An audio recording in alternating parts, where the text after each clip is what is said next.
Hello everyone, welcome. So I'm going to put you on an intro here, just while I finalise some little bits and bobs. I've got like this horrible wave of sleepiness today. I've been sleeping fine, everything's all good, but I just can't shake it, so I literally might just try and get some exercise in while we're on the intro here to just perk me up. Hopefully we'll have a cool stream here today as well, much better than yesterday's. Yesterday's I kind of regret a little bit, to be honest. I've got some updates for you all. We're going to play some Ice Bridge Saga. And, the reason why it's a Guild Wars stream rather than a Final Fantasy stream is just because I'm feeling a bit of Guild Wars at the moment. Also, I've got this weird feeling with Final Fantasy, like most people are playing Endwalker or avoiding it because of spoilers or something. So, we'll come back to that tomorrow. And round out Shadowbringers at that point. That's kind of the idea. But yeah, I'm going to put you on the intro. And yeah, I'll be back very, very soon. See you guys soon.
Alright. Welcome, guys. Hope we're doing good. Sorry that took a little while. I got coffee. I brushed my teeth. See, we've got a quite nice little overlap here where the time it takes for me to, like, the tangy, like, mint to get out of my mouth will be exactly the time it takes for the coffee to cool down. It's brilliant, isn't it? Yeah, just kind of ran around, put some comments up, threw out a tweet. And yeah, we're going to get into the idea today is I've got a bunch of stuff I want to finish off from the Icebrood Saga, which I haven't done yet. So I want to focus on that. We're actually going to do content. We can do party-based stuff as well. If I can squeeze in some raid stuff, that might be quite cool too. Because as time's going forward, I am thinking more and more how much I want the heavy and the light, and the medium stuff. But maybe I'll just get it from World vs. World too, I don't know. I kind of want to just examine World vs. World a bit today as well, so lots of different things going on. There's also the matter of the cleanup and the tidying up of the bank and so on, which I will open up with, but don't worry, this isn't going to be a stream of freaking inventory cleaning and inventory management. In fact, I've been cleaning a lot of things out off stream, and yeah, hopefully there's something good that we can get out of that. Give me just 1 second here.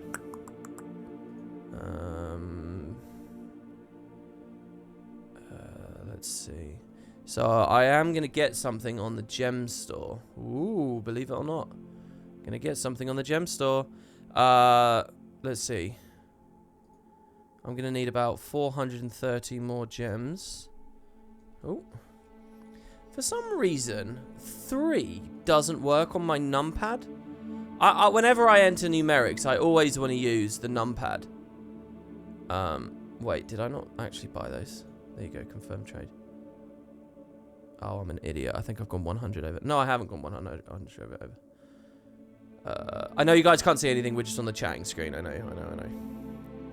know. So Spud invites have gone out again. I don't know how I feel about all this. All right, here we go. Let's get in game. I'll talk about this. And then, yes, I do want to acknowledge people in chat and stuff. What have I done with the partner thing there? Right, so, yeah, if you check this out, I've got the Wandering Weapon Master stuff. So that's a cape. That's an outfit that we were talking about in the previous stream. That's Char dye kit, which has a chance for some dyes that I don't have yet on the account. Another total makeover kit. And then a mythic weapon. So I don't have all the mythic weapons.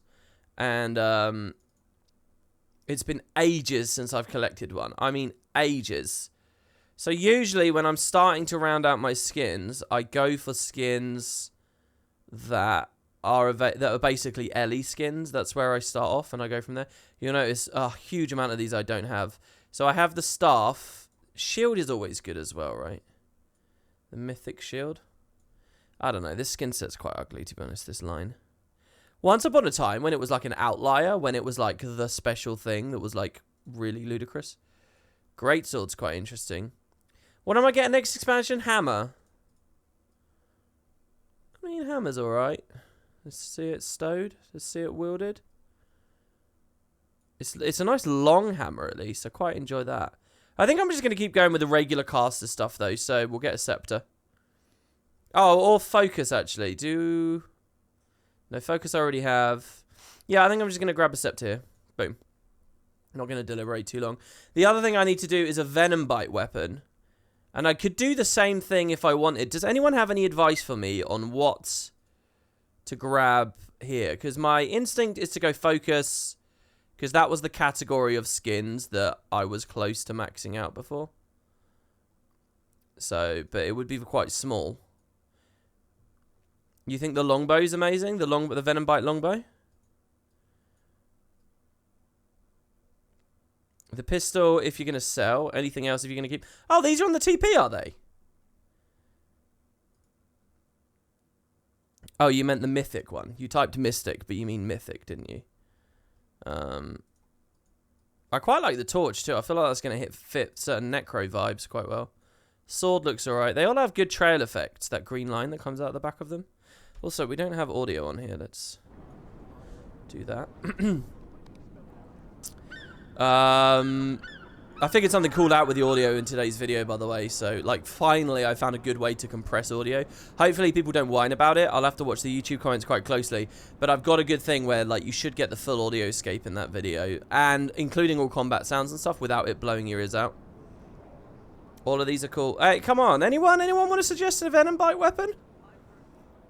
What are we thinking here, guys? Venom bite shield?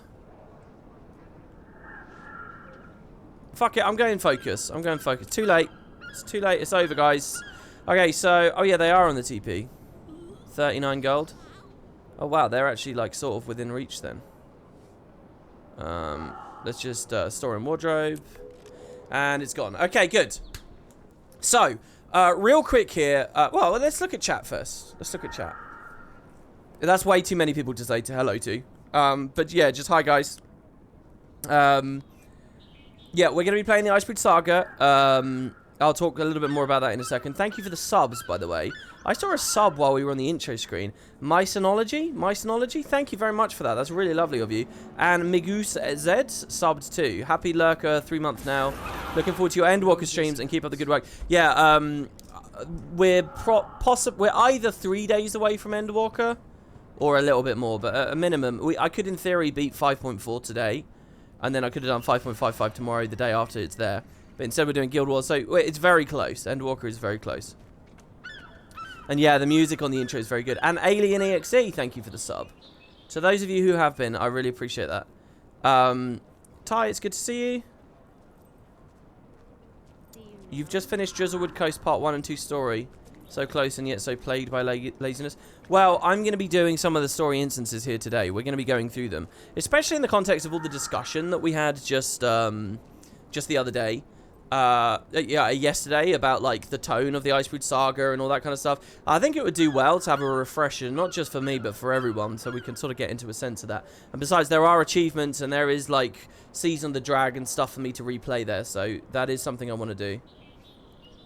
Ever since you said you're hyped for the Zaitan shield, I've been thinking of what it could look like. I feel like the shields could have the most variety between the dragons. I hope so, yeah. You know, the one thing I do I don't know whether it's just because all the shots of the greatswords was composed in a specific way, but I'm a little bit worried that the greatswords are showing us that there's not much difference.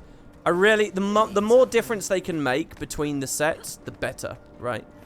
Because I did see on the YouTube comments, a bunch of people were still saying, no WP, this is still shit. They're still basically black line sets. It's not good enough. I did see a lot of people saying that. And, you know, I can't argue against that. It's up to ArenaNet to make the art as divergent as possible, you know. And as disparate as they possibly can. And hopefully not just be a format of some kind. So, yeah, we'll see. You'd like the kill and blow on the Zaitan line to be skeletons pulling the target down or a bonish explosion.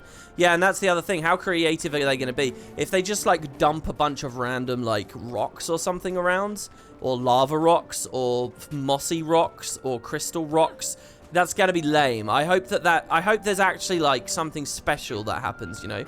If, for example, I would like the Primordus one to be like a meteor that crashes out of the sky. You know, like my glider? Not that glider. Why is my glider this terrible glider suddenly? That's something we want to set up with our, what's it called? The Comet? Meteor? Shit, I don't know what it's called. By the way, I totally missed out. I really want this Elemental Fury thing. The Elemental Fury backpack was awesome. I totally missed out on it. What's it called? The cloud's pretty good. Oh, here it is. Geomancer glider. If it was like this, you kill someone and like a comet comes down and slams at them or something. Like, now that's cool, you know? And I know that it's Primordus, it's lava, it's earthquakes, it's not really... I don't know why you'd have meteors coming down. But you get what I mean, like... Something specifically different. You know, if the Morgemoth ones are a bunch of vines that erupt out, a bit like that finisher does, that would be pretty goddamn cool too. What is my FPS like in Keel's office, by the way? I've always wondered. And I just never actually go for it. You're at loss with your Ellie, even with Catalyst incoming, so you hope you'll inspire me with the video you just uploaded. Thanks in advance. Yeah, go watch it. Come back. Let me know. It's just the build that I've been playing since early summer, I would say. Maybe a little bit later than that. Essentially, it's just what I'm playing in PvE. It's a really strong build. And it sort of teaches you the sneaky ways in which it's very powerful. That's it. It's just the first of the next generation of open world builds. And I, honest to God, have no idea what I'm going to do for the next episode. I don't know which character I'm going to do. I have probably 6 that I'm really excited to do. And 3 classes that I'm very meh about. The ones that I'm not sure right now are Thief, Warrior. Who's the third one? There is a third one. All the others, I have really exciting concepts. It's just a matter of what order do I do. Now, the thing is, now this is something I just alluded to it in the video, in the YouTube comments. Here's the thing I'd like some help from, chat. Okay. I want a list of cool places that we can demo the builds in, right? So that's something I want to do. Or maybe I should wait a bit to talk about this. But like, for example, here, I'm going to open my notepad file now. Okay. So demonstration locations, basically. So Flame Gin is great. All right, now I'll demo that to you guys right here, right now. On stream. So the idea here is you're going to fight 4 Flame Gin at once. The gimmick to these guys is to avoid their AoEs. The gimmick to these guys is, if we get this boost just right, so you can do this.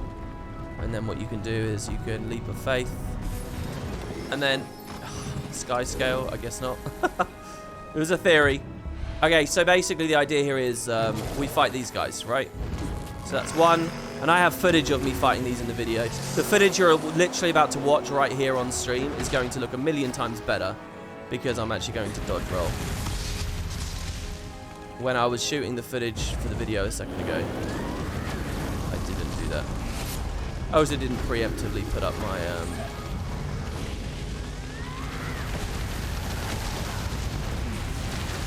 my golem. Holy shit, have I got 5? Wow, I think have I got 5? Or am I just misreading that? So, like, all their break bars are gone already, by the way.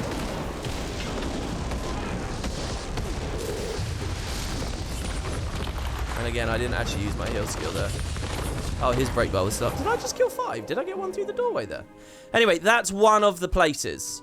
I want to think about some other places that would be really cool to demonstrate. The other one is Bristlebacks. Now, I did that in the video, but I'm not sure if my Bristleback area was that good. Because Bristlebacks are really weird. One thing I didn't talk about in the video, because I didn't quite have time, you know, there's only so much rambling that you can do before people start accusing you of padding it out or whatever, or getting mad or saying, oh, the videos are too long, I can only handle 10-minute videos.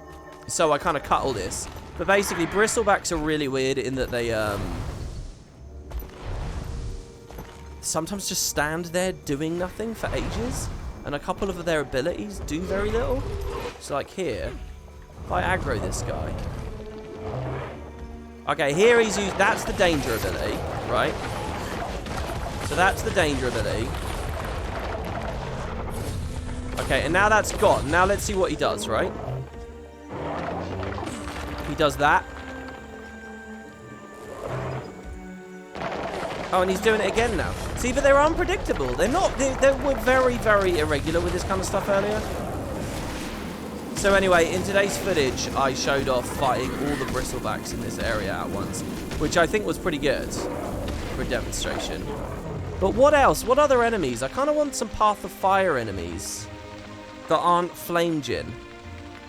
And what about, like, is there an area, does anyone know an area of Heart of Thorns where there's like 2 or 3 smoke scale veterans that I can fight at once?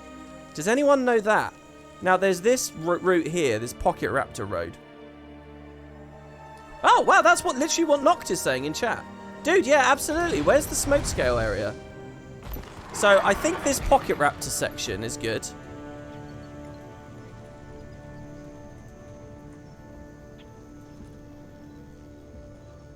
Because these things are really deadly for a lot of people.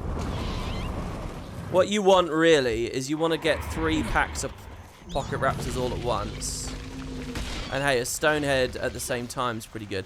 It's just, I need I need to not be charging around and having a there you go. Look at this. Can we get them all? Or are they all breaking aggro?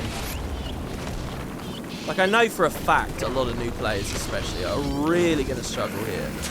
I'm going to play this a lot better. Shocking aura naming. They actually got me really low. They actually got me really low. Yeah, that was definitely good. So I can add that to the list. What else do you guys think? Oh. Wait for them.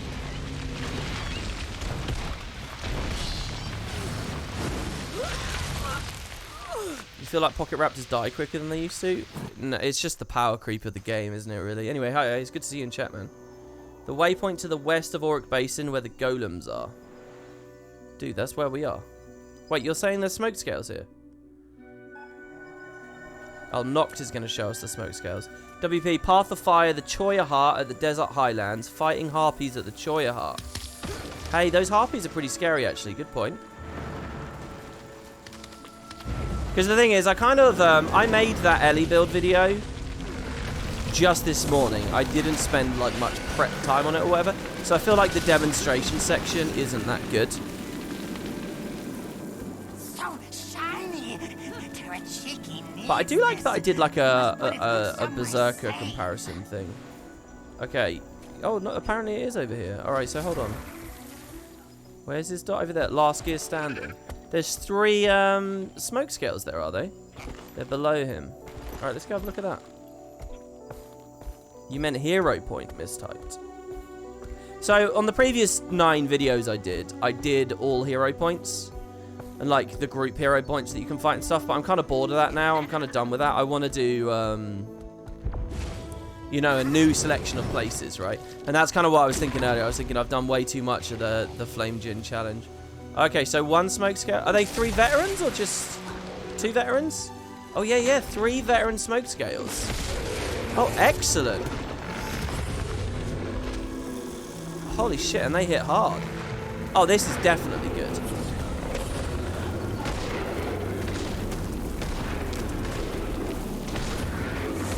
The Signet was really interesting there. Shocking Aura is great against their unrelenting assaults. I gotta keep backing up because they're evade spamming in their fields. Yeah, that was pretty good. I love that the Golem got the last hit there, by the way. Holy shit, does the Golem proc my trait, by the way? I've never actually tested that. Because he emobes with this, right? Does that mean he triple bleeds? Do it, Golem. No, he's gonna evade it now. Oh. It's an annoying enemy to test things against. Oh, this is actually a nightmare now. I can't do anything until the field leaves. Yeah, okay, triple smoke scales in Auric Basin. Anything else? Any more recommendations? Veteran Hydra. The Hydras are too easy. Hydras aren't very good. And I'm so likewise, like with the Flame Djinn, I'm bored with them as well. Hydras are basically, they just CC spam a bit, and if you just deal with that, they're pretty boring. They don't really, like, help these kinds of builds to really show. No, the Frog HP in Verdant Brink is boring. It's going to take way too long to fight on most of these builds. This build, all these builds will destroy the Frog in Verdant Brink. But, it's going to take too long to fight them. Some of the builds will destroy them, like, very quickly. Like on the Mesmer build, I know I could just slaughter it without even really moving, but...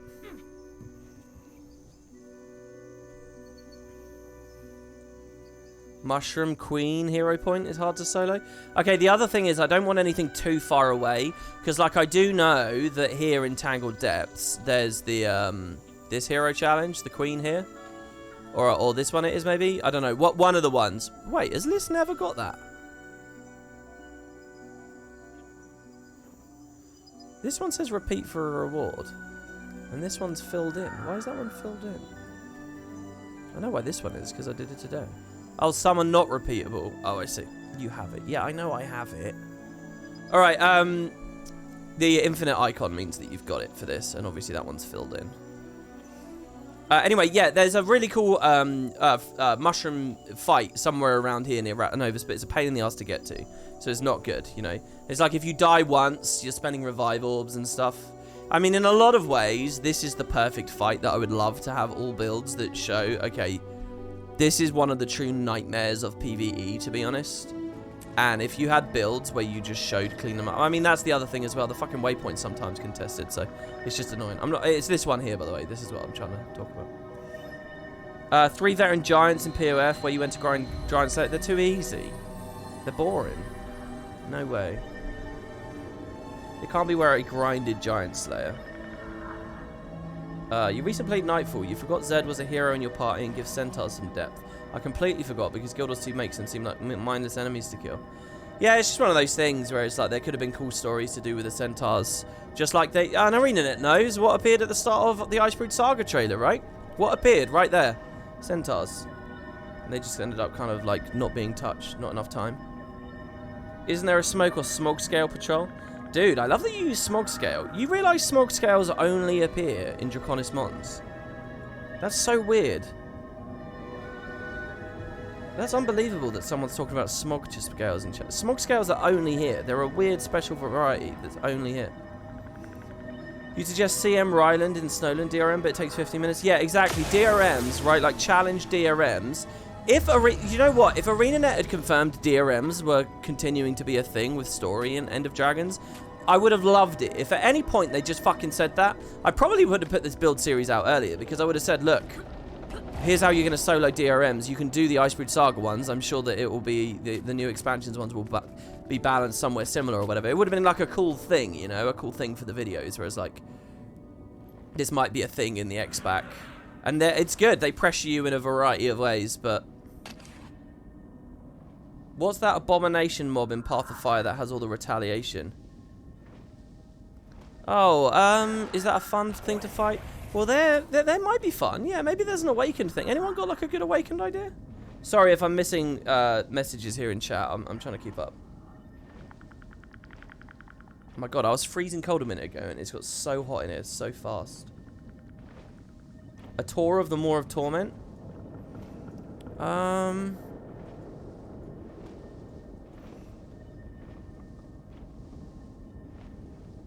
You mean moving just around the Ruptured Heart or something? I don't know. Without the specific event up, I don't think the density's good enough, is it?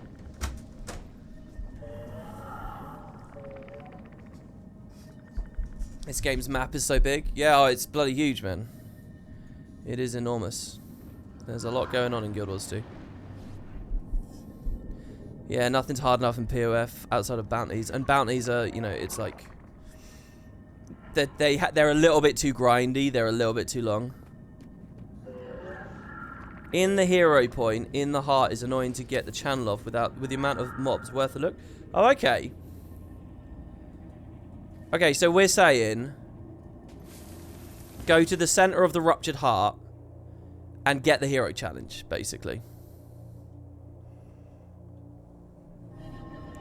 A hero point in Dragon's Passage in Tangled Steps. Well, again, I don't want to overload too much on Tangled Depths. If anyone's got any core tier ideas, I mean, let me have it. I mean, maybe even there's a dungeon solo kind of concept that we could do at some point. How exactly, what route am I going to want to take?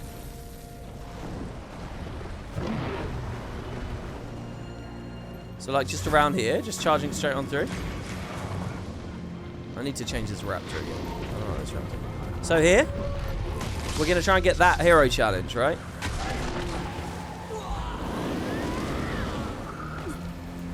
So maybe we aggro. It looks like you can get 4 packs of mobs all at once. They're patrolling away.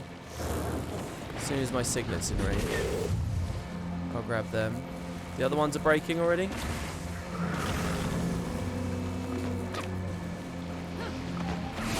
These guys aren't actually fighting me. I have no idea why. Why are they just standing there?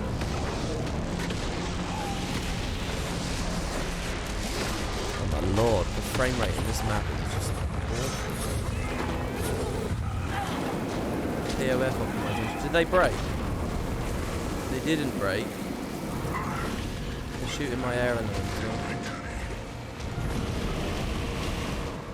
I don't know about this. I don't know. They're not really... What I think the best thing to do is anything where, like, imagine that you're a new player Right, it needs to be things that there's like a collective understanding in the community, like a collected share, like feeling of, oh, this is hard. So as soon as people watch the video, they're like, oh, okay, so I know this, I understand this. So that's why I kind of like this area, because this area is like, there might be a lot of people out there who have been super annoyed and dying constantly here. Maybe? But that's why, like, as bad pocket raptors to me are not a good example of build strength, like even remotely. But there is this like collective community understanding about them that, for whatever reason, that they are. So therefore, you know, I'll show them off. I'll show some pocket raptor stuff off. Do you get what I mean? So just anything that you guys can think of where it's like, this is a pain in the ass. That was okay. Do I want to add it to the list? I'll put it on the list.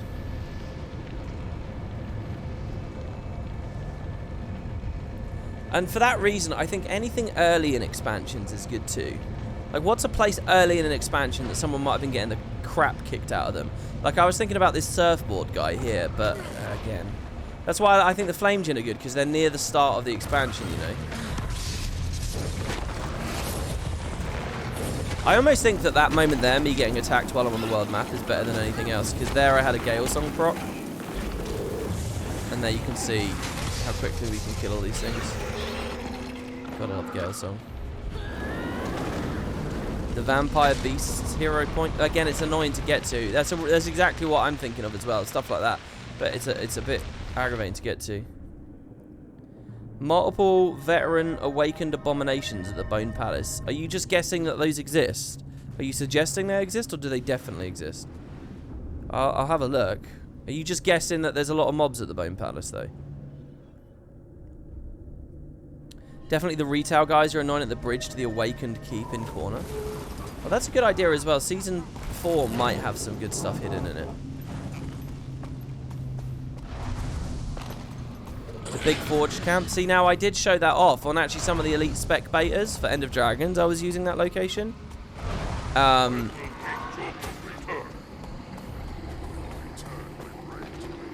they in the throne room?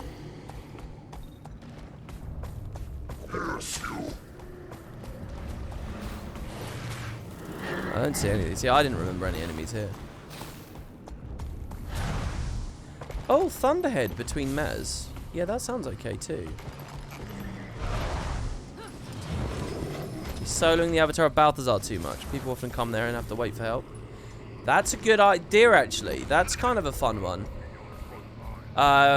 Is it too long though?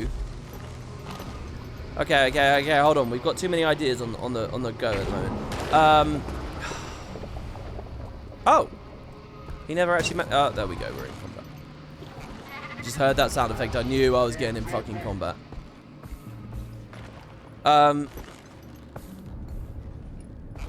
Yeah, no, we're using the word retail. It's not retail, is it? The awakened mobs, that it's like damage back. It's like a projectile thing they fire at you. It's not retail that they have. The awakened abominations, when they go in that phase and there's that big shield that spins around them, using the word retail isn't correct, because so therefore it hasn't been affected by the retail nerf. I hate these maps. I can't stop to get out of combat at all. I need to be safe enough that I can get out of combat and open my map and speculate where I want to go. So what's Boots talking about? The Domain of Corner bridge. Bridge into Gandara. Are there mobs there?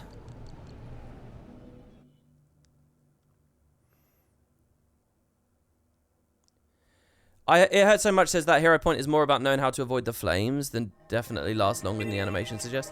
Yeah, that's the other thing. I don't want it to be too much about the action combat.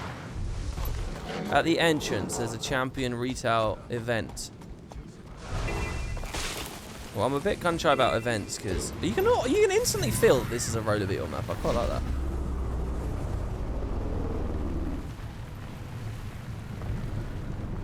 So are you saying this event? Pylon event?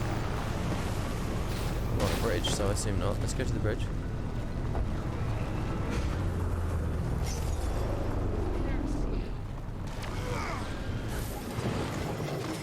Yeah, I don't think events are a good idea, because you never know when they're going to be up. I'll try the last bridge now. No, I know what you mean when you say retail. Commander.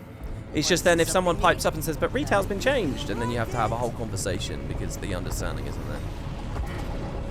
Is what I assume just happened in chat. I'm only catching glimpses of it.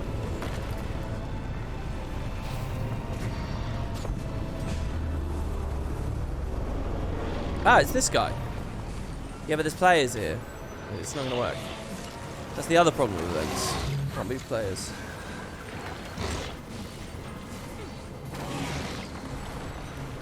I actually had that problem a couple of times this morning as well. What was that idea? Thunderhead, I kind of like. Oh, come on. I got 2 evades. It's not enough. You keep spamming me with shit. I should remember that the Sky Scale is the ultimate get out of combat tool. Okay, so Thunderhead North. See, I like this idea. I know that this is a good idea up here. This place is full of mobs and stuff, and you can over aggro pretty hard. But again, does the community have context? It's like there's got to be 2 things. Well, the idea of the demonstration periods is to make someone say, wow, that's cool. Wow, that works. It's to make them immediately think, oh, I had this experience, and this feels way better than the experience I had, right? That's the idea. And I'm just wondering, as time goes forward, as we get into End of Dragons, how forgetful people are. And don't forget, if you're on this stream in my chat, you're predisposed to have a longer memory than most people. But, I mean, this is great. This is a good place. In fact, I think on the last series, didn't I even use this place a little bit? I mean, this place is awesome. Relies on the meta being down, but that's better than it being up. Wow, my performance here is awful.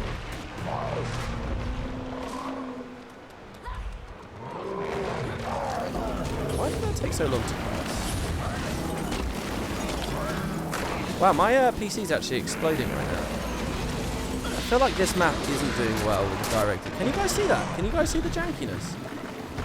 Yeah, and I'm taking big damage here. Like, big fucking damage. I didn't even aggro as many as I could have.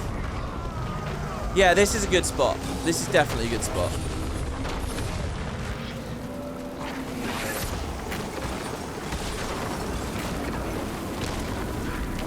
It's almost a shame that we have to do this section on the stream and think about this stuff. The game itself should just immediately have obvious cool moments.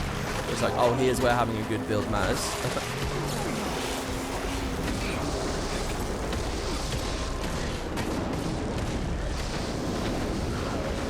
I mean, it's going to be a little bit boring to watch too much of that. But yeah, that works. I do not like what my client's doing here, so I'm going to log out real quick. Look at my frame rate here. Oh, I look like a snob now because that's still at 30. I think it was lower a second ago. Okay, let me add that. Thunderhead, no meta.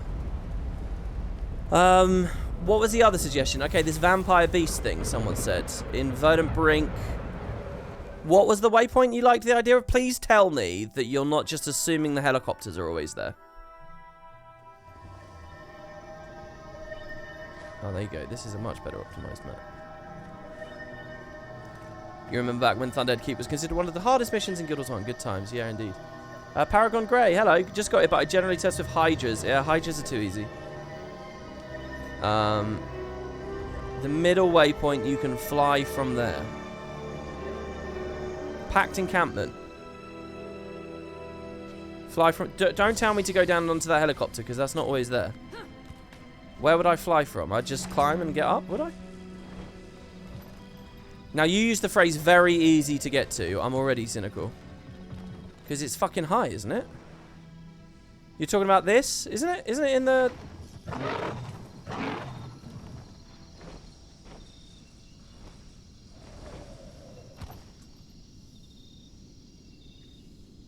all the way over there? Right? That's what you want me to... Oh, no. Hold on. Over here?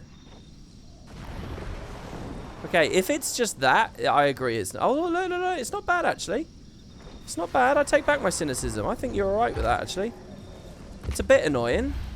Can you just land on this, please? Dude, what the fuck? Land on it. Thank you. Yeah, that's alright. That's alright. It's... Oh, shit.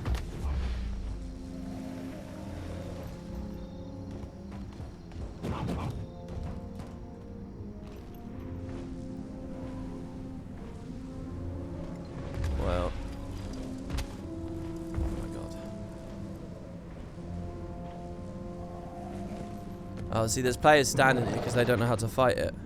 So what do I do here, though? I mean, this is the other problem. I have to kill it twice in a row. Here's how you do this. You have to kill it. Can you run away? And then just before it dies, hit character select so you don't get the reward. And then log back in. But I bet it puts me at the fucking waypoint in the middle when I do that. And that'll get the noobs to leave. I don't mean to sound too rude there, but... And again, isn't this guy... Gale Something's going to be big value here. Isn't the thing with this guy that it's just avoiding his life siphon shit? Isn't it just a very specific process of avoiding that? Let's break his bar.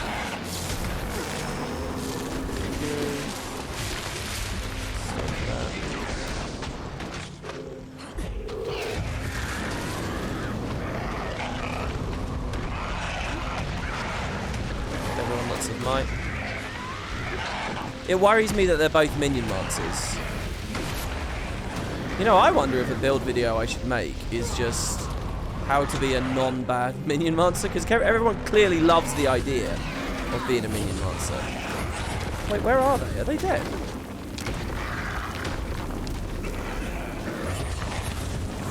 I mean, I don't know about this.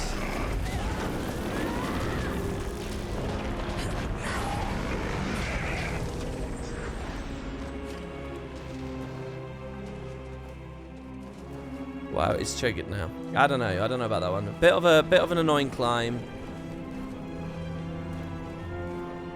The HP's harder with other people because of life siphon.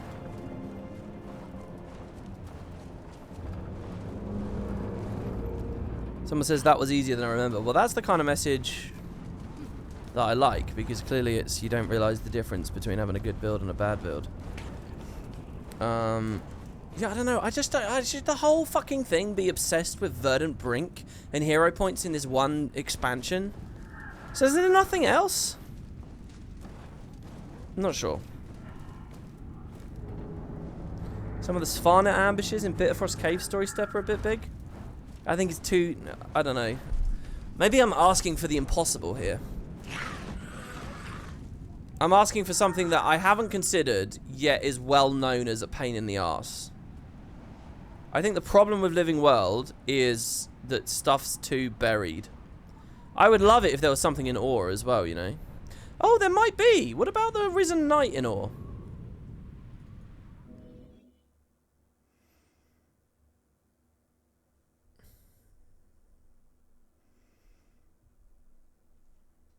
Yeah, exactly. With bounties ruled out, it's kind of bad.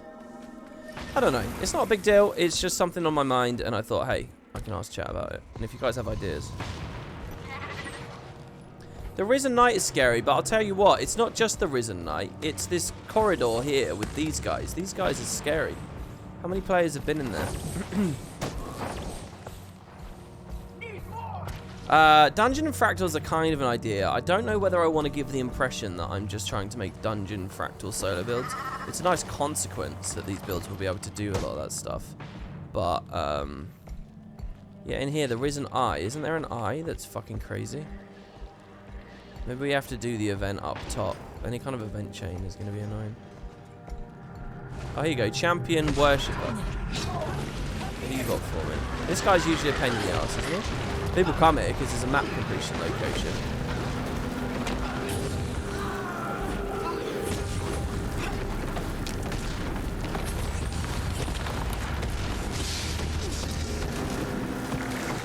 Lots of weakness. I'll go air here. See, look, there's a player here. I think the reason there's a player here, unless it's like a stream lurker, is because they've been stuck, not been able to get past and not been able to get the hero challenge. So they just need someone with a build to actually help them. You could probably play Guild Wars 2 very altruistically. Just charging around. Doing these fights that people can't do for themselves, you know? I don't think you get any credit for it. This guy's just going to finish this and wander off now.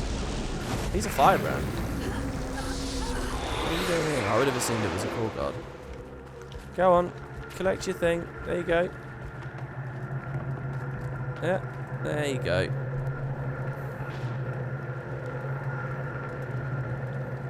Ta-da. You notice how he skipped the dialogue as well? No way he read this. Oh, I can't even see the thing. And then he's just going to leave. There he goes, basic raptor. And off he goes. And you could probably do that forever, you know. The night is up, it looks like. Let's go look at that. Don't belittle them. I'm not belittling him. He doesn't even know I'm talking about him. Is there a rare item that drops there?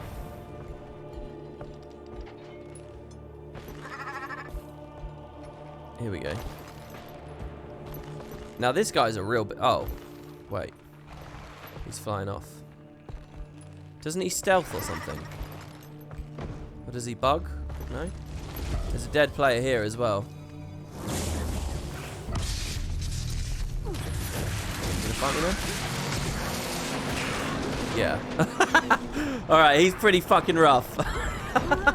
If I dodge it, I think we'll be fine. But we're gonna have to dodge that regularly. He's scaled up, guys. He's scaled up. That's all it is. It's not the build's fault. He's scaled up. I basically ate the whole flame rush there. Oh, no, look at this. We'll be fine.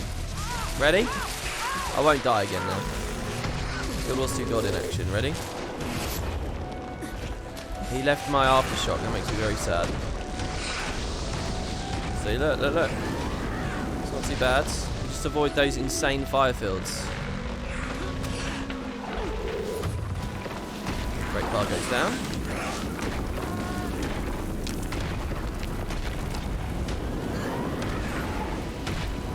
Give my Earth Ellie a ton of might.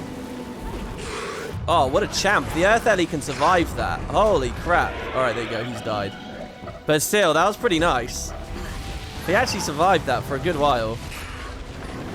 Okay, break bar again. Don't eat too much of that. So before, I had to fight him on a tiny-ass little rock, right? Without little room to move. It looks like his big lava font doesn't even do much damage, really.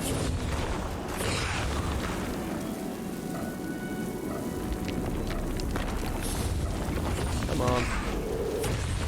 See, he's a bit tanky. The problem as well is I want my demonstration sections to be at the start.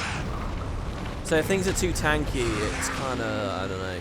And then you could say, well, just super speed at WP. And if you look at the video I made today, that's what I did. The problem is, though, then you start to lose context for, like, what you're actually looking at. If I had an unblockable stun, I would be so happy in this matchup. Let's call it that. Oh, I wanted Convergence to land there for the weakness.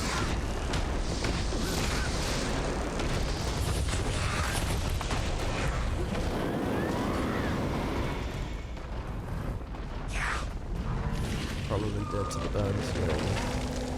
Well, there you go, and I don't know, might be alright. I'll add it to the list. Risen, Knight in Ore.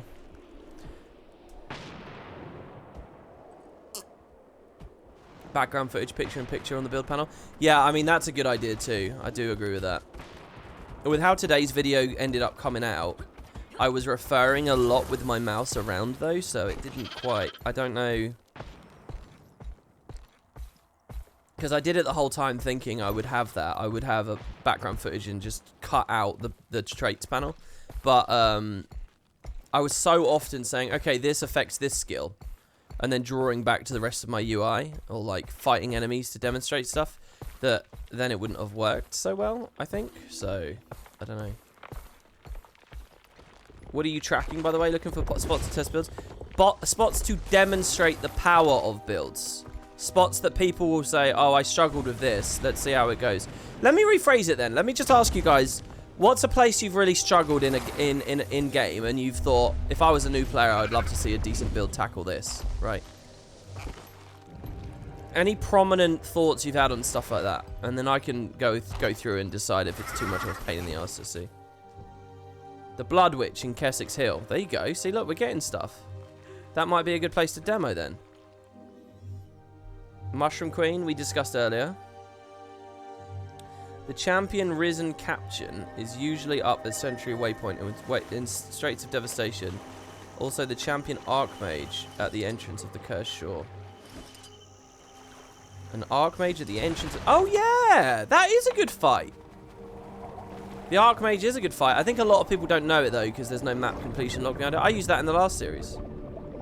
Big Nose Ted. Well, if you're doing a challenge series, maybe.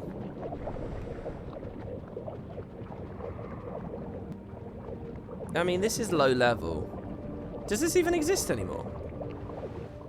I mean, it definitely does, right? I'm just too high up.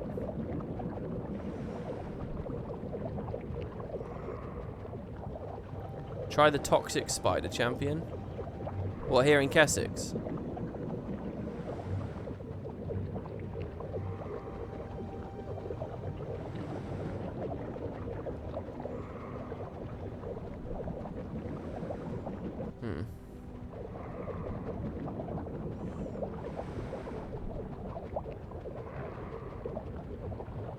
She's usually in here, right? There's a player here in Flamekist. No dice, it seems. Did she become a toxic witch?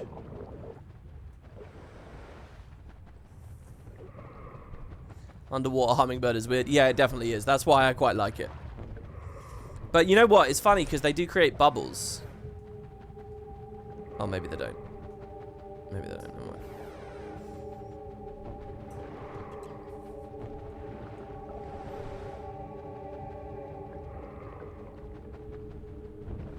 What about the Chuck nest? What about the Chuck?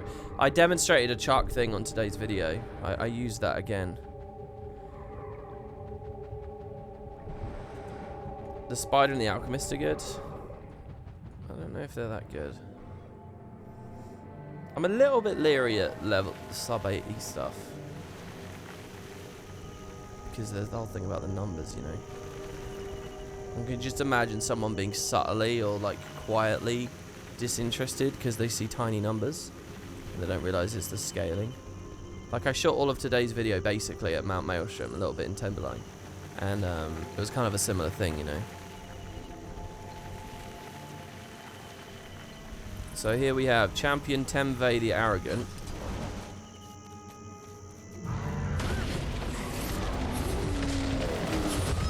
These Kriter event updates might be good. I know that this is not what people were suggesting, but let's test it anyway. And he's leaping around a shit ton.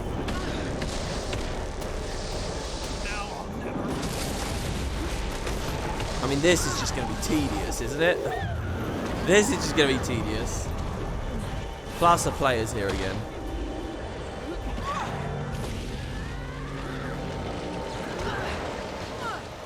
Yeah. Don't move. Right, I think we might break this now. Damn it. Getting Cyclone is going to be rough.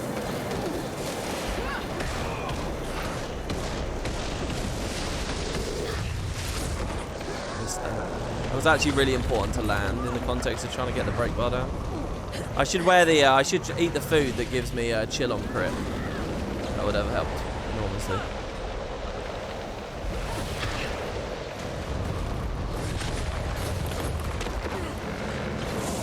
Nearly there. No, we're not. Well, we're killing him.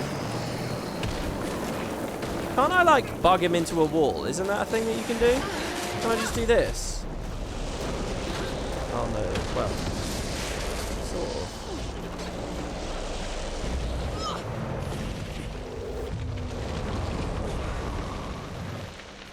Oh, there you go, that sort of worked. He couldn't move there. No! No, not like this!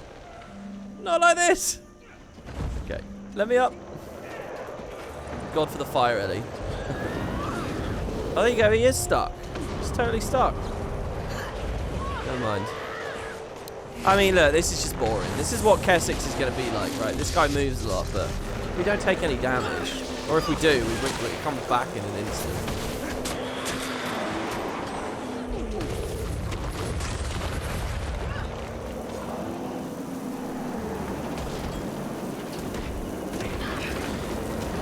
I like how we've been here long enough that all the other mobs have respawned.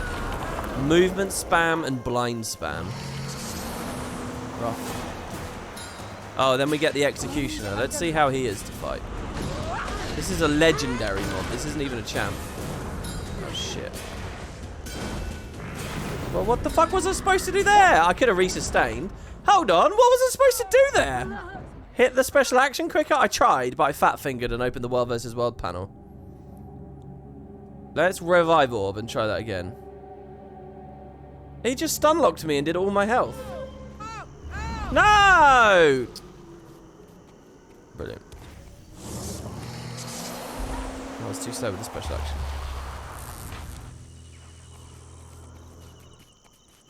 Would you be able to look up open world champions on the wiki to go through and see what one you forgot about? Dude, I would have forgotten about thousands of them. That would be a nightmare. There's no way I'd want to do that. Do you have any concept of how huge that list would be? Every champion.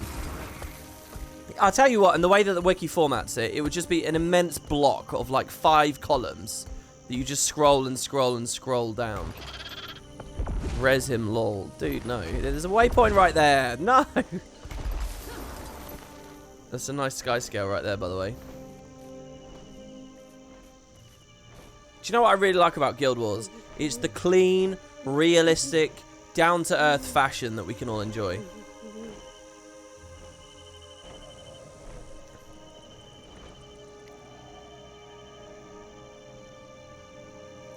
And off he goes. Alright, okay, so, next little thing. You guess this build just isn't that good? Boots, for what it's worth to everyone, essentially runs a build a lot like this, but he plays it on Weaver instead. Okay, so... I mean, the other thing I could do is just go to golems. No, I don't know. That's good enough. Right, so, inventory cleaning, we were doing yesterday. I've basically sorted everything out. So, check this out here. If I go to Merlin...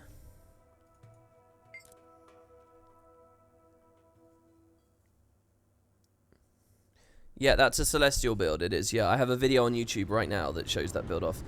So, Merlin has now stolen all of Liss's 32 slot boxes. Except this bottom one down here. Which, yes, I did spend gems on another slot. But with that freedom, every single... I have 190 ascended items just dumped here. With a little bit of space left. None of it has any infusions on it. Oh god, hold on. These have infusions on them. So do these. Ah! I'll do that off screen. I'll do that off screen. It's fine. It doesn't matter. Basically, none of this has infusions on it. Maybe some of the armor does. Okay. Now sort them by color of their icon. Yeah, so that's what we're going to do now, okay? So this one is green. Wait, so what's the color of the rainbow? Roigbiv? So red, red, red, red, red. Okay, no. I'm not going to be doing that. That's a joke. I'm not doing that. Is it Roigbiv? Well, I'm just demonstrating this to you guys. Now, if we go back to lists, the only other ascended left on the account that I don't need are trinkets. And trinkets, I don't even care how much Guild Wars 2 efficiency value these are. I'm just going to get rid of them. Alright, so here's the deleting. Here's the moment of deleting. Or ascending, I should... ascended salvaging. Which I was always intended to do yesterday. But we've narrowed it down. So, ready? So, first, as one final little thing. I shouldn't feel bad about doing these back pieces, right? The Bow of Melandru, the Chaos of Lissa. All these back pieces. Right? It just feels so odd to me, but now that the armory's out... okay, so I'm fine getting rid of the Ring of Red Death. I'm fine getting rid of an extra Luke seal. I'm fine getting rid of these extra Visage bands. And these Royal Signet Rings of Doric. And the spare Golden Rin Relic. And I'm fine getting rid of these as well, because they're just raid related. So I'll get my infusions out of them. And I'll get Magnetite, which I actually am alright with. And I'm fine getting Magnetite out of these as well. See, 60 Magnetite, 60 Magnetite. None of this is necessary anymore. So all of these I'm fine with. Black Ice Earring, all these Winter Berries, goodbye. Goodbye. Okay, and even this Ancient Norn Cape Pin from the Icebreed Saga, I'm happy to get rid of. Now, we're going to have to go buy another one of those things now. which costs 20 gold, by the way. 20 fucking big ones.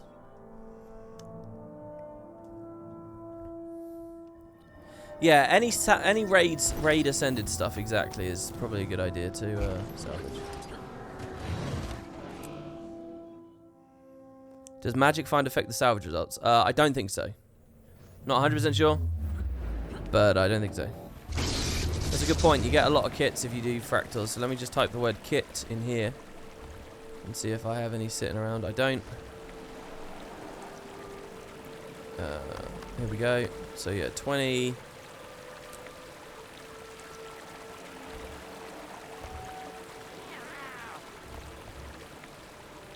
Let me check just real quick.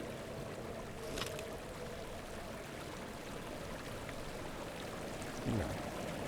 I'm just gonna buy it. That's not pristines, is it? No, it's just fractals. I was gonna say there's no fucking way I'm doing 20 pristines with it. So okay, so ready? We're all happy with this? How was yesterday's stream? Fun? I think it was one of the worst streams I've done in ages, to be honest. It was awful. It was just inventory. Some people said they liked it for ASMR, and I think that's fine and that's nice, but generally speaking. Alright, so I got Karma from that. I got 7+1s from that. Ball of Agony, of Dark Energy. We do have a chance for some like crazy TP items right now, by the way. Okay, well there you go. So they're gone now. So that's it. As far as I know, we're pretty much clean with all of that now. So that's kind of like oh, let's open these char dice. We've got Legionnaire and Black Cherry. None of it really matters. Oh yeah, let's use our Wandering Weapon Master thing, which we didn't do earlier. And then let's deposit this. And the other stuff I can sort out later. Once again, I am looking at the fact that I've got a messy inventory on this again, but it's not too messy. Okay, so there you go. That's it. That's all sorted now. Now, one other final little thing I wanted to do before we get to the Iceboot Saga stuff is on our new Necro, we never assigned a glider. So I'm going to do that now as well. Here he is. Anyone got any suggestions? Bone? Spectral? Spectral glider? Maybe Diet Green or something? Skeletal wings?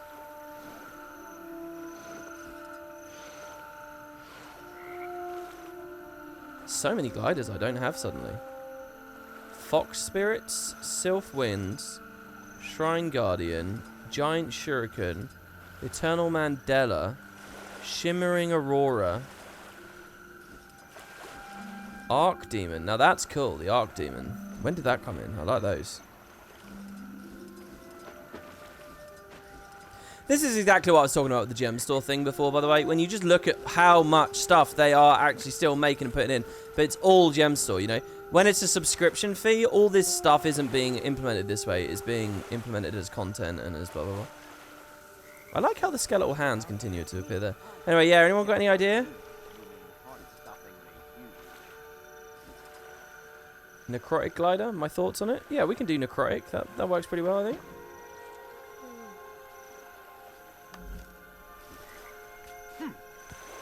We just need to get somewhere high up and actually glide. Oh, that looks really good as well because it's like shadowy and shady. Perfect. In fact, is there a backpack equivalent of that? Look how many wings there are in the game at this point. You type wings and it hardly even filters. I wonder how much money they made the day that they did the Raven and the White Raven wings. It must have been bank because they immediately realized wings were a great thing to do. Test your build on the Centaurs in Lake Doric. Well, that's a good idea as well, actually, yeah. The Centaur, like up near the leather farmer, right? That is a good idea. I can put that in the... Again, it's not testing, it's demonstrating. But, I mean, it kind of helps to test there as well, I suppose. Yeah, exactly. Climbing the hill. That's a disingenuous argument. No, it's not disingenuous. You've seen another argument, but that doesn't make it disingenuous. Yes, it's also true that a lot of sub-fee games also do that. It's true, but that's not the broader point we're making, is it? That's pedantry. Okay, so that's it, I think. So now we're going to get to the Icebreed Saga. So here's the main thing I want to do, and I just got to check. Generally speaking, Liz, I have 100% of everything. So if there's any Living World patches she hasn't done, I'm going to round those out here and now. I think she should have been everywhere and done everything, but I can never quite tell with the Icebreed Saga because I was all over the place with it. So let's just see. Okay, good. So Liz hasn't finished Shadow in the Ice. She hasn't finished Visions of the Past, and she hasn't finished No Quarter. So I'm going to do those. All right, so Shadow in the Ice. Commander, we've got a problem. It's Bram. He's gone. Gone? And here's the thing. Do we actually pay attention to the dialogue? I think... I don't know. What do we do? Do I talk to you guys and have Q&A and just constant chat interaction? Or do we sit here playing the story? Should I poll you guys on that, maybe? I don't know how I feel about it. See, if I'm doing a big story... If this becomes a story playthrough... I don't know. Actually, I think I might just keep it off. But the point here is, on Season of the Dragon... Sorry, if I just type return to... I don't think I did return to... Here you go, return to Bureau Marches 1. I didn't do these things anyway. So basically what we're doing is we're getting... we're finishing off this part of the return to, which I skipped, while actually finishing the story on Liz, who hasn't done it at this point. Pretty good, right? So. Right, okay, fine. Raven Pass. That show me UI isn't very useful if you want to just get going. Because you can't then scroll the map slightly to the side to click the waypoint. I'd say most people probably did this stuff recently for the amulet anyway. More repeated dialogue, probably not great. Yeah, I mean, you never know though. Some people just want me to talk about lore. I mean, we can do it anyway. And the thing is as well, I wanted to make sort of a broader point about the tone and the maturity of the Icebreed Saga and how much I actually really like it. And I think a lot of people aren't buying that. A lot of people keep butting heads with me and saying, no, no, no, the End of Dragon's story isn't going to be too good. It's going to be rainbows and sunshine, blah, blah, blah, like that guy said the other day. But when I actually play the Icebreed Saga, I don't feel that way about it, you know. Spitting Llama says, playing through the Icebreed Saga Return to really made me appreciate how good it is. Good, I'm glad. What race looks best for a thief? A slender human or an Asura, I think. Thief you really want to see quite precisely, like your strikes and your animations and stuff. I've always played Thief on Char and I just, it's not quite landed for me. I don't know, that's not entirely true.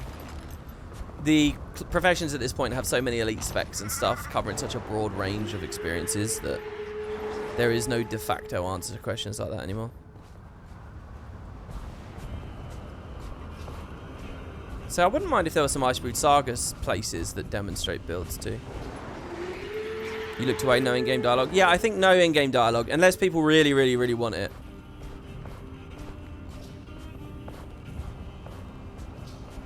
As someone who played the Icebreed Saga for the first time during Return 2, everything up until Champions was probably your favourite Living World as far as story. That's cool. How did you feel? I really want to hear then. Rorian Lol. What was your take when you got to Champions? Did you? How did that? Because as someone who hadn't done any of it and you play it all at once, the lines kind of blur together.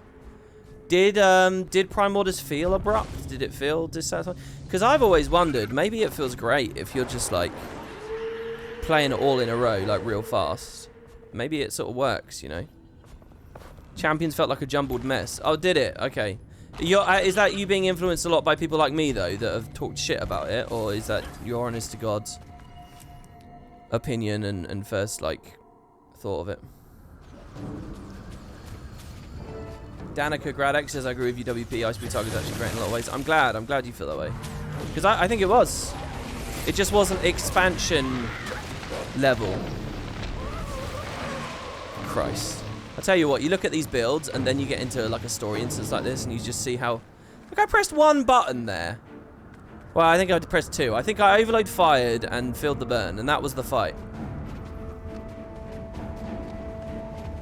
As someone with some insight into Guild Wars 2 development, how the fuck did Champions happen? They cut the Icebreed Saga because it wasn't basically, it wasn't a future for the game.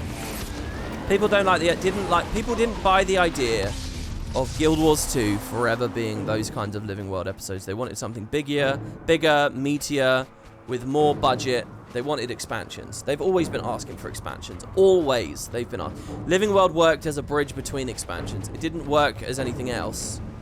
So when Icebrood Saga came out, and fucking games like Final Fantasy are getting big-ass expansions, and then we're just getting Icebrood Saga, they knew that was a dicey idea. That's why they said on stage with the Icebrood Saga it was going to be expansion level. That's what they said. They appealed to that mindset and that mentality. And then where was the expansion level stuff? It wasn't. It was basically just as good as Season 4. Now, Season 4 is brilliant, right? I think the Icebrood Saga for what it is good. And I think what Season 4 for what it is good. But being the be-all and end-all isn't good enough. So the reason it feels like a jumbled mess is because halfway through, the devs realized it wasn't going to cut it. So they defunded it to create an expansion. An expansion you'll be able to play in February. So it's one of those things where people can talk shit about Dragonstorm and stuff at the moment, but you won't really know if you're valid in talking shit about it until you see End of Dragons, because you've got to see both sides of it, don't you? You've seen the costs now, and in February we'll see the reward, we'll see the product, you know. So we all feel bad right now, but there is a chance that End of Dragons will be so good it will justify the whole thing. There's a chance. Now, I'm not a huge believer in that, but we'll play devil's advocate and I'll mention it. The other thing as well is there is obviously a middle ground where they just put the Icebrood Saga on hold instead of rushing the stories out. They didn't have to kill Primordus. Oh, well, I don't know. Again, End of Dragons will sort of answer that. Narratively, they clearly know what they want to do.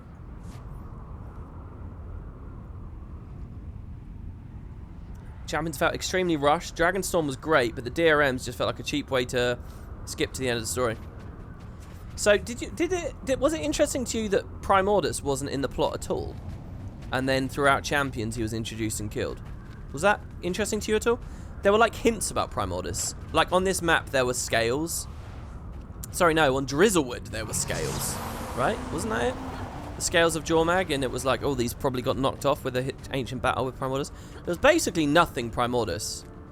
And in one Living World patch, that was it. That, to me, that's the acceleration. That's the whiplash.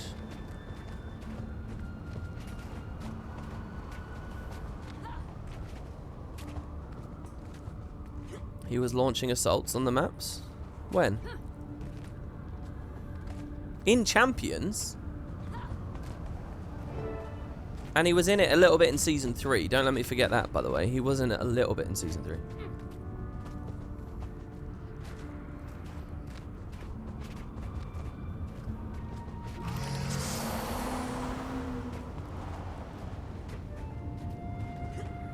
Oh, there was earthquakes and shit. No, that doesn't count. That's lead up into Champions. That's a party to Champions.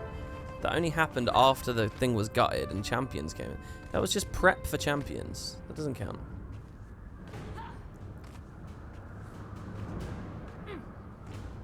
The Lich should have had more episodes. He was a great character. We could have had bigger, impactful fights with him. Yeah. There's another timeline where Joko got 6 episodes and we just killed Kralkatorrik. Icebrood Saga is the Kralkatorrik, the Crystal Saga, right? And there's a whole thing about that. There's a world where that was an expansion. The death of Kralkatorrik was an expansion. I mean, that's quite crazy too. By the way, do you guys think if they finally brought Zildjian back at this point, she would sound different? I mean, I suppose in universe you can justify her sounding different too, so maybe it doesn't matter. It's been so long now.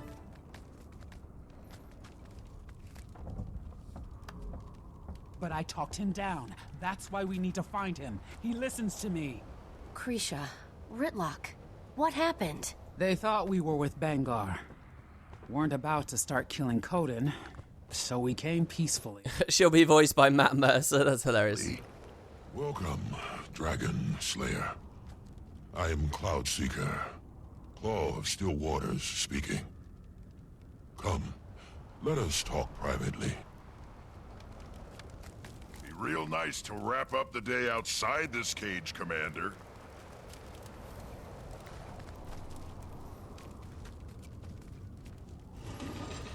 New people don't even care about Felicia Day as VA for Zodja.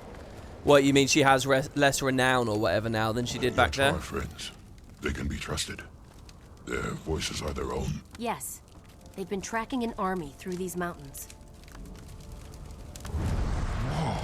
We know of this army. I fear their leader hears a voice that is not his own. Jormag tempts those who seek power.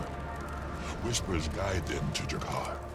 Then they are turned as Svanir was long ago. Drakkar, Jormag's champion.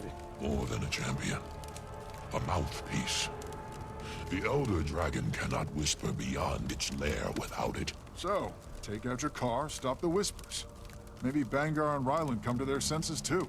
Jakar is protected, and not by any ordinary magic. Impossible. Ox, eagle, Wolverine. In retrospect, I didn't enjoy any of the Spirits of the Wild stuff in the Icebreed Saga. What about you guys? We all did. Not killed. Taken. Now Jakar feeds on them, an infinite well of power. My Claw, there is another Norn to see you. A leader of the Vigil. A friend of ours. Her voice is, also her own. A Norn leading the Vigil? General Soul. I don't often think about that. I do credit the Icebreed Saga, but this spirit stuff, I'm not too sure about, honestly, looking back at. Killed your car. Every great quarry has a weakness. We just need to find it. I brought some Vigil scouts, but they won't be enough against the Dragon's champion. My people are in no condition to fight. They falter. Our clan's voice is gone. Coda no longer speaks to us. We don't have a choice here. If Jormag's luring Bangar into a trap, we need to act now. Oh, I gotta say, I feel quite good, to be honest. It's been a while since I've actually just sat down and played a Guild Wars story patch. I'm quite into this. I think I've forgotten how good it is, you know, even in the context of Final Fantasy's method with the cutscenes and stuff. We will help you. Go then. Like, I'm not into the subject material right now, but I like the flow of, like, the fire guy, the sprites coming out the fire and stuff.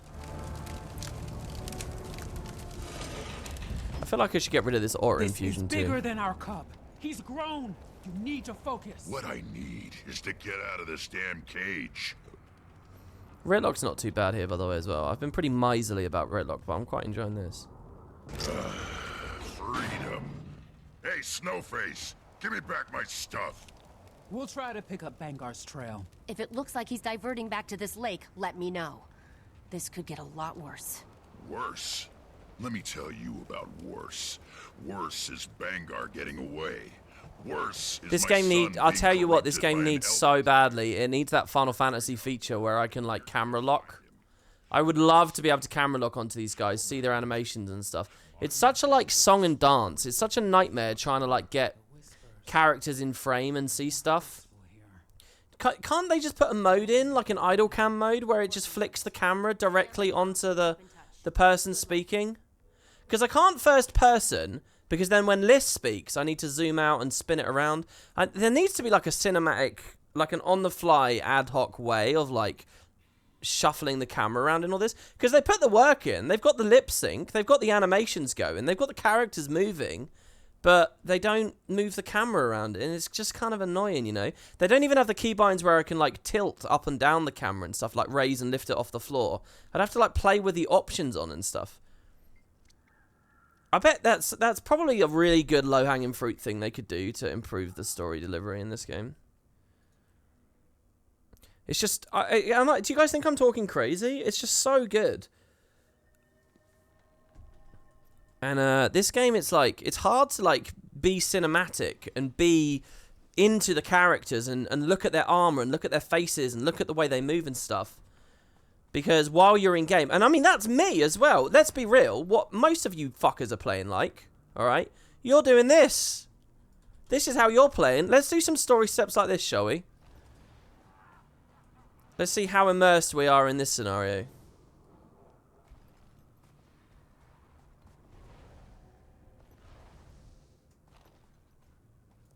Let me turn this up again. No camera lock makes the game more respectful towards your own agency and control over the camera. Most Western games seem less inclined to limit this sort of freedom, it seems. I don't like the use of the word respect there. And besides, we're talking about options. Final Fantasy's respectful. There's options. It's a checkbox. You can choose. Look, there's a way that you can do things that is clearly better but limits your freedom. My argument is always that should be the default and there should be an option to opt out. The superior yet more limiting experience should be the default. The freer yet more likely to be rougher experience, but people like the freedom always. That should be the So we will purify the shrine as many times. What do we do? Coda be praised. Set it aside. Look, I can't even see really the fish start fighting. Grab a tuna. Just place it on the table, right?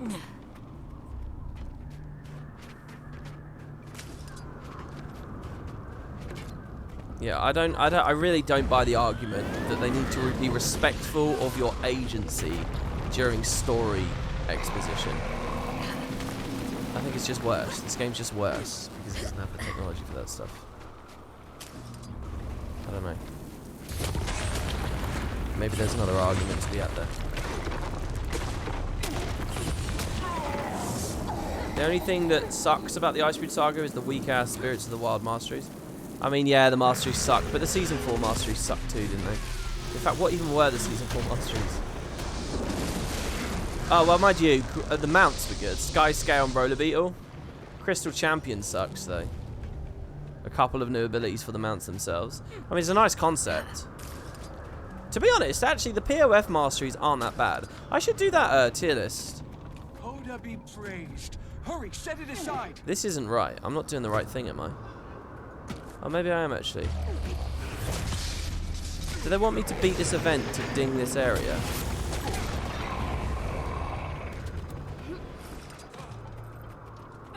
You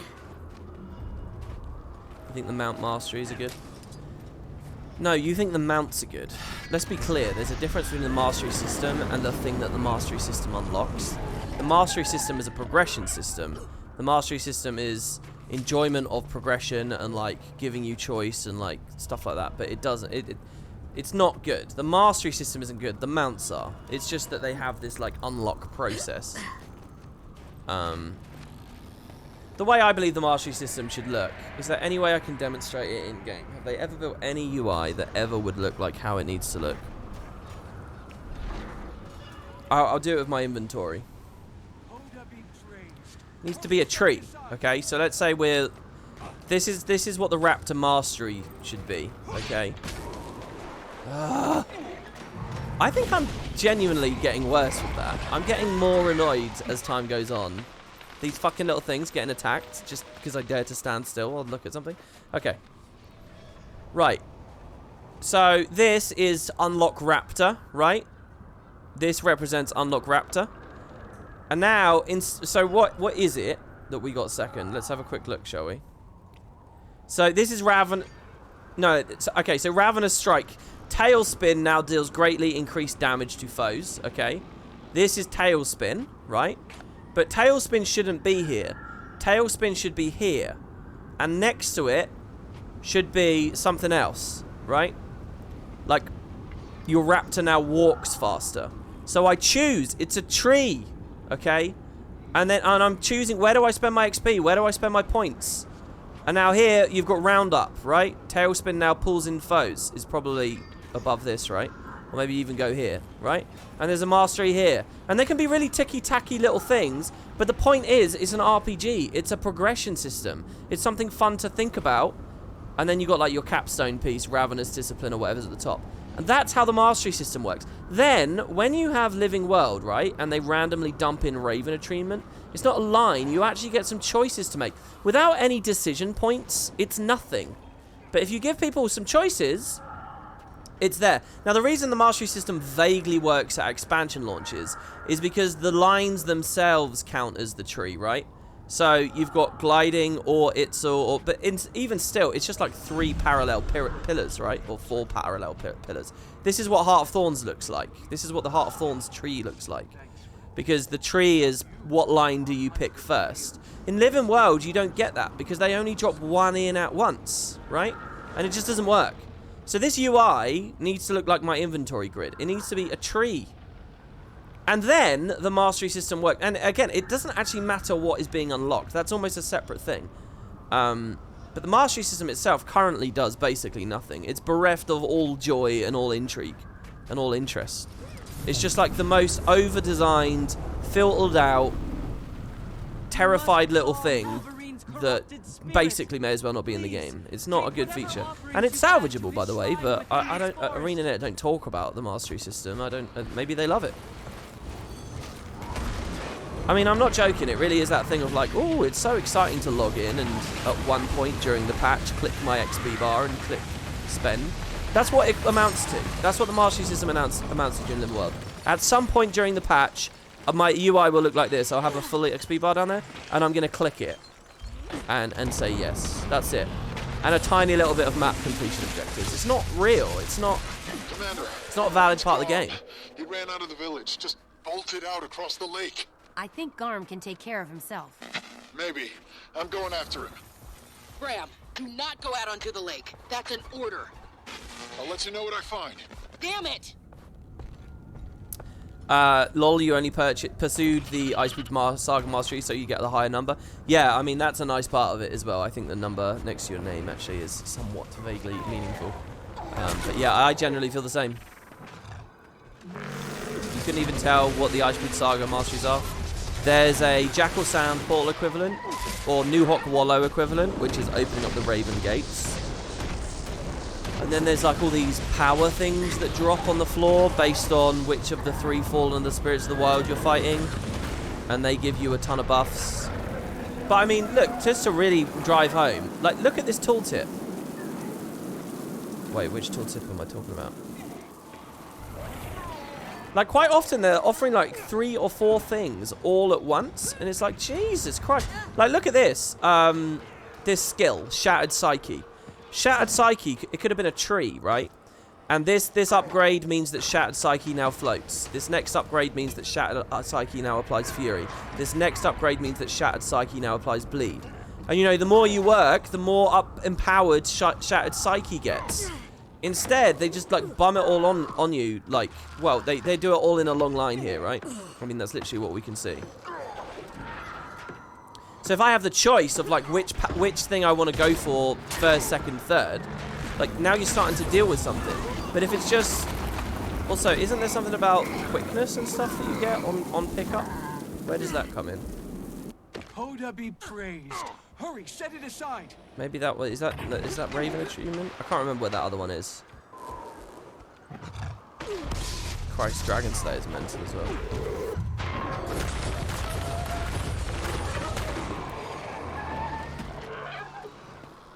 I get so ranty when I'm playing this game. Are we not tired of mastery system rants?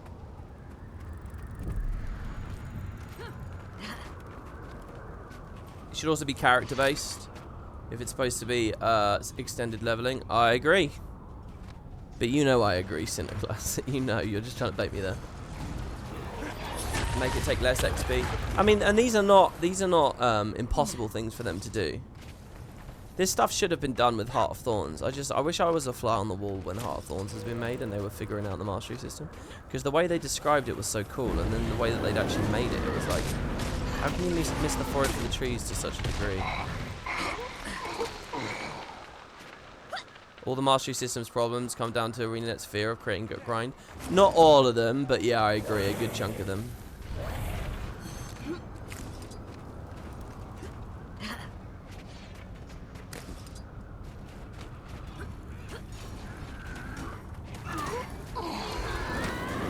The truth is, they could make masteries feel way better, but it would require them to make it more grindy. So, well, the thing is, I mean, I would view that the other way. My whole perspective on that would be different. My perspective would be that's an opportunity to make it. Basically, what's the system for? Let's never forget what the system is for. The system is to add meaning for extended play, right? The system is there to give you more shit to go for. The system is there to give people objectives and to validate extended play, right? Can we not agree with that? So considering that is the fundamental thing it's trying to achieve, why would you ever be scared about that being a long process? Like, that's what it's there for. It's there to validate extended play, so why are you only making it impactful on the short term? It just doesn't make any sense. The creatures have fled to the depths, I think.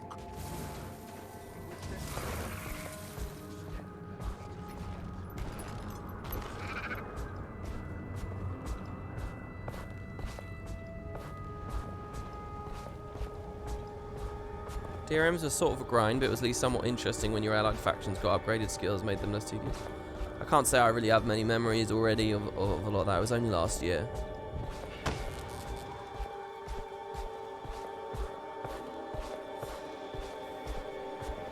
It makes sense when people are scared of losing their jobs. What?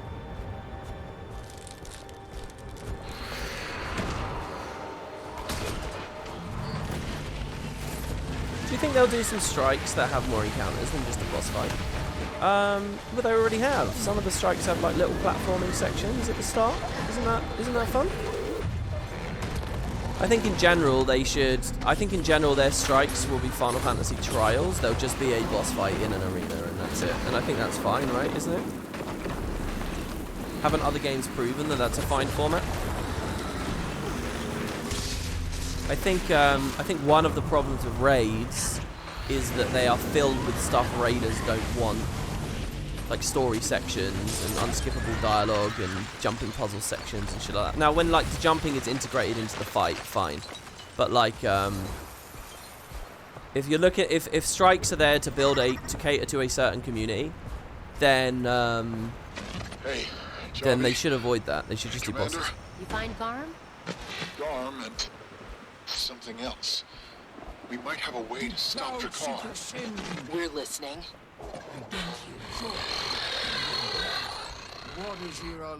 Bram? And my people Who's that?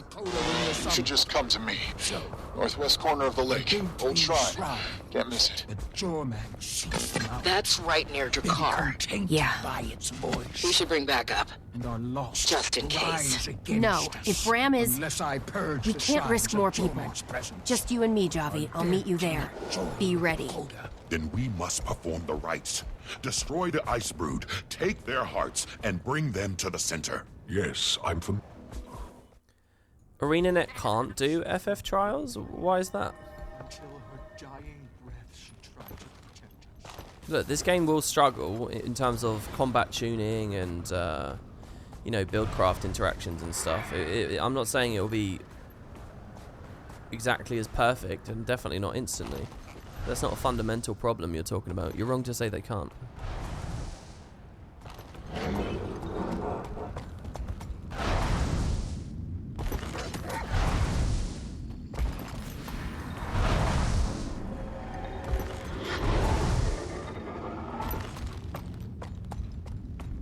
I love the lighting in here. This is always one of the highlights to me.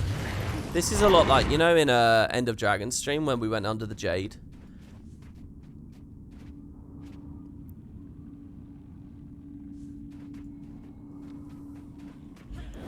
That looks so cool. You've never been here? Really? So you've not played the Icebreed Saga? A lot of these maps are not bad.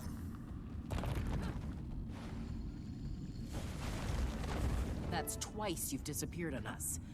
What's going on? I'm sorry. I've been hearing... He just needs to explain. Bram, listen to me. Whatever's been talking to you, it's not what you think. By the Wolf Spirit. I brought them, Great Wolf. You do not know me, but I know you. Though you are not known, your deeds are worthy of their greatest legends. I'm honored. Thank you. Now, you are all wondering why I've called for you. He has a plan. I hate lines like that. I really hate lines like that. It's like, okay, we have to put everything on hold to wank off the commander for a second. Okay, good. Now let's move on. Wanted to say that. But Cloudseeker was certain. The Coden ignore our voices. We cannot speak to Ox, Eagle, or Wolverine, but Bram can. Why me? You cracked the fang of the serpent. Fate now decrees you will either slay Jormak or fall to Jormak. All spirits know this. Even when taken and corrupted, you must go to their shrines, demand their power. Demand? Will they even listen to me? No. You'll have to make them. You are a Norn of prophecy, but you are not yet true Norn. Any can wear the wolf, but only true Norn can become the wolf. You're saying if I do this, I'll be able to become the wolf? Take the lost spirit's power. Use it against Drakkar. Only then will you find a place for my spirit within your own. Wait! Damn it. Wolf trusts you. He believes you can do this. Alright, let's mute the dialogue again for a bit. There's too much going on in chat that I want to respond to. Christ, where do I start? You're getting tired of the ghost effect straight away, by the way? Yeah, I think they use it a lot, but I don't know. It kind of makes sense for the Spirits of the Wild, I suppose. I don't remember. How many big moments were there for Bram becoming the wolf? It was just the one, really, wasn't it? It's interesting how it's like all setting up the idea of him becoming the wolf, but in the end it's like he becomes the dragon. On paper, I can imagine that as like a cliff note or whatever for like what the Icebreed Saga is about, like his essential big core idea, and I really think that would have been cool. Hey Cut Grass, thanks very much for the sub. You simply type the word potato. Much appreciated. Do all classes have strong open world builds? If not, what do you recommend? Yeah, if you guys just want to do some back and forth Q&A or whatever, get my attention on a topic, please lead the way, let me know. Don't let me just sit here and be fucking miserly and ranty and stuff. I'm a bit sick of my own voice, to be honest. I think they all do, yeah, of course they do. There's no such thing as a bad profession. Some of them are easier to build well than others, in my opinion. But yeah, they do all have an option, certainly, especially if you have Heart of Thorns and POF.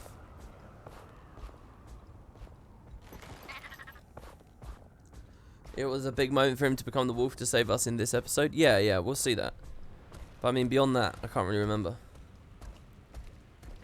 WP, do you like me? I don't really know you, so I nothing you. Is that nice? People always say that as an insult.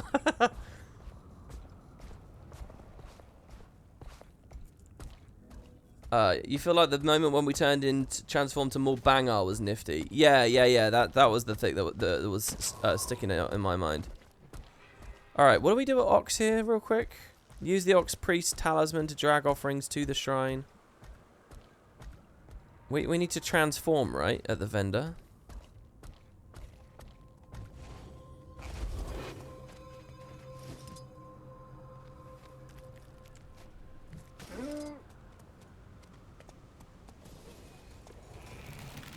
What does the skill 1 do? Charge forwards, briefly stunning an enemy.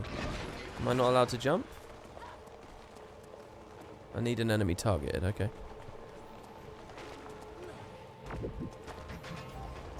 Wait, where am I dragging the things to? The center? Yeah, shit, I'm dragging them to the center. Memory failing.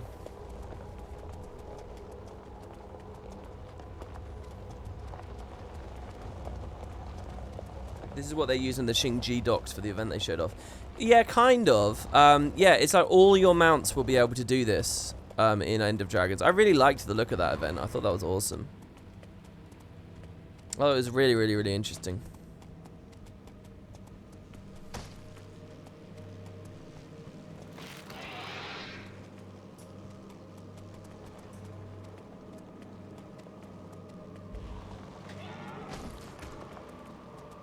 Well, at least we can take a target over there, and it sort of works somewhat-ish.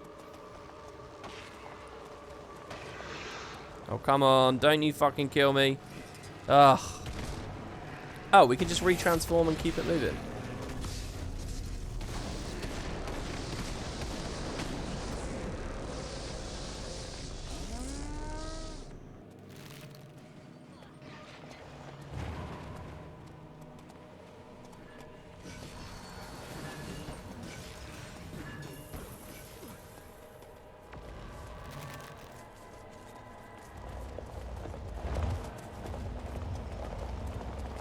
Did they ever explain why the enemies glow different colours in the Icebreed Saga? Felt weird and made the areas look bad. You mean the idea of the Fallen and so on? I mean, yeah, I think it was reasonably well justified. What are you confused about? The Ox Shrine's fun, but the others confuse you. I don't remember what this is. What's the idea of this ice pillar? Is it going to fuck us all up? Oh no, I just have to jump or something? Evade it. Okay, I'm going to save this dodge now for when this shockwave's coming.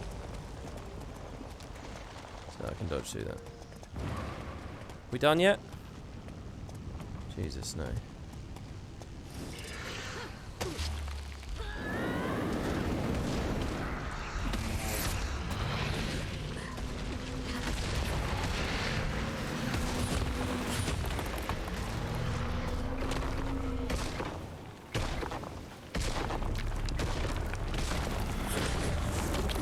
Wasn't there a video 2 days ago you uploaded before the one from today and the one from yesterday?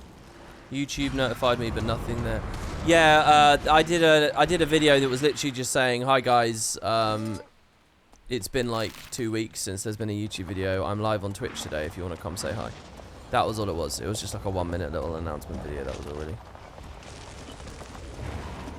Nothing else to it.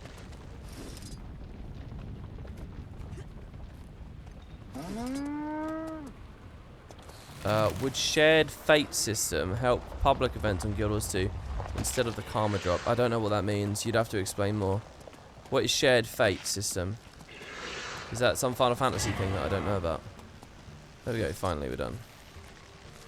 I don't have to linger here, do I? Oh, I might have to. Let's see. What is the easiest raid for a long-time player to start learning? You're intimidated by the lack of any LFG posts for new players. Yeah, it's really shit trying to play this game because they don't have good LFG, they don't have good matchmakers, they don't have roulettes or any of that kind of stuff. So you actually have to like spend a bunch of time waiting around to have fun and trying to figure out like the right way of getting a group. There really should be a matchmaker type thing. It's so like anti-Guild Wars the way that it works right now. And then all the kill proofs and stuff complicating it, like they've made a mess.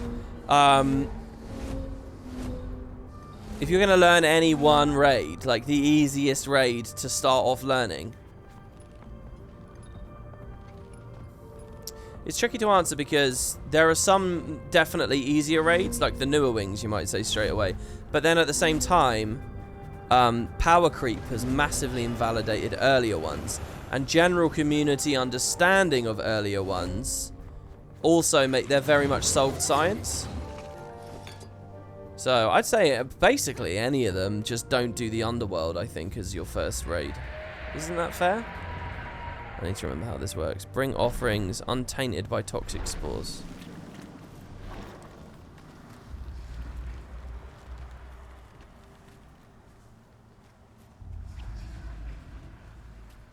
I love this screen effect.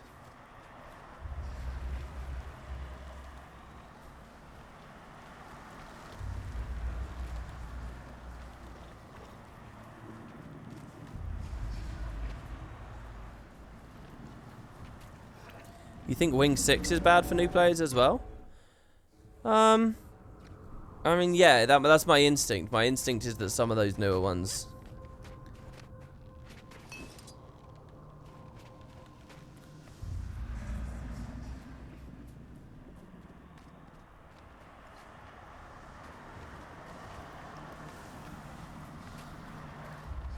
So you stand in the light, right, as they turn around. That's the idea. The light is essentially stealth. This was a really cool event. Alright, we'll just wait.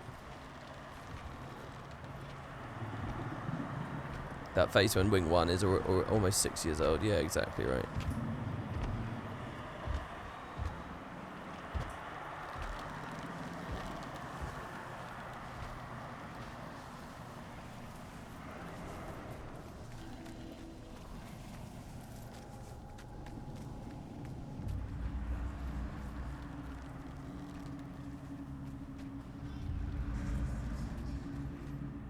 Alright, hello.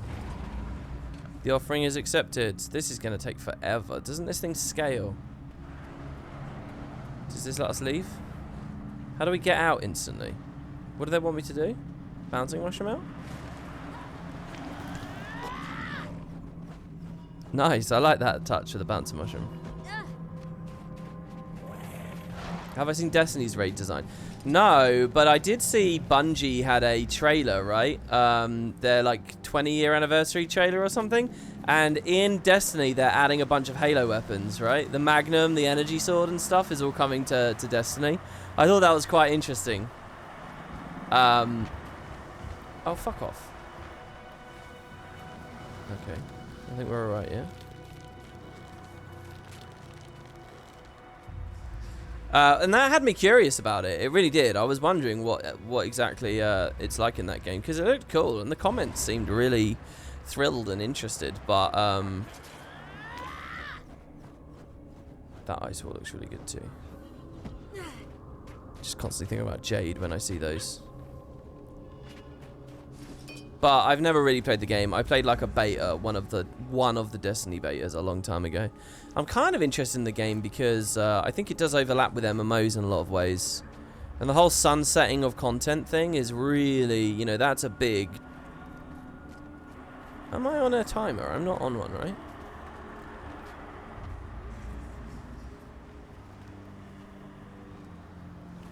What content is this that you're playing right now? I'm playing the Icebrood Saga. I'm playing the second half of Bureau Marches.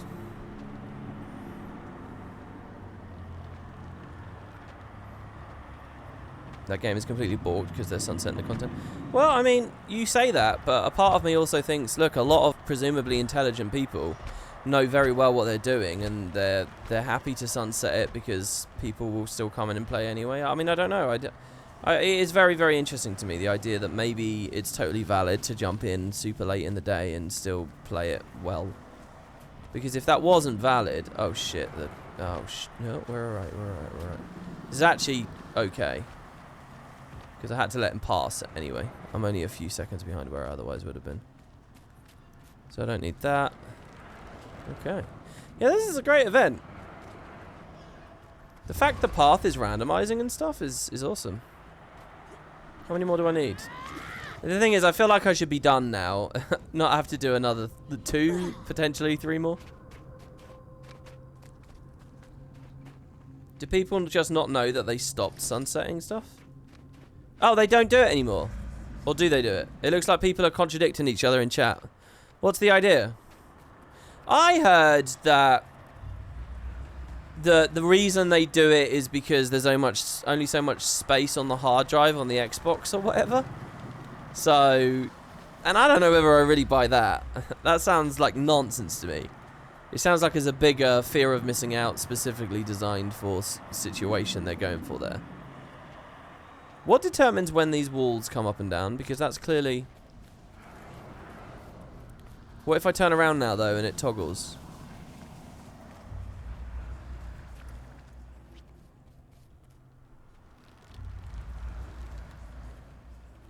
They rotate stuff in and out and put it back in the battle pass. Well, that sounds like you're talking about rewards. That's not what we're talking about, is it? Oh, I'm gonna fall over, aren't I? Because I need to hit the light. Oh god, Liz. Hang in there, Liz. Oh, the darkness overtakes you.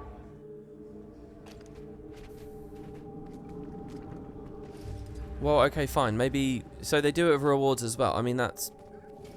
Surely that's par for the course. Okay, let's try this again. What's of more interest? I mean, who gives a fuck about the rewards? What's of more interest is that entire, like... campaigns and expansions and maps and storylines get removed, don't they? Isn't that the actual game gets removed, not just your incentive for playing, the actual game? Isn't that right? Equip lightning flash to TP. Yeah, I could do that. Whoa. Oh, don't do that. Are we okay? Oh, the fucking thing's not open again though. Oh, I see. He just chases me when I'm visible. He doesn't actually... Right, and then he just despawns afterwards anyway. If that fucking tree line's moved again, I'll be very sad. Oh. I looked at chat right at the wrong moment. I looked at chat and read... What was the message I read? I read someone's message, and then immediately when I looked back, the timing would have been so perfect there to catch me out. By the way, thanks for the sub, the real Zonda. I really appreciate that. Thank you. WP, picture this. ArenaNet removes Heart of Thorns maps. They sell it back in the gem store as living world stories, while only putting some NPCs on the map for seasonal events. That's sunsetting. I know what sunsetting is, but I'm asking specifically how Destiny does it. Someone responded to you saying that's not at all analogous. You have to repay? Am I confused? It sounds like people don't really have a coherent explanation. That's not how it works. That's wrong.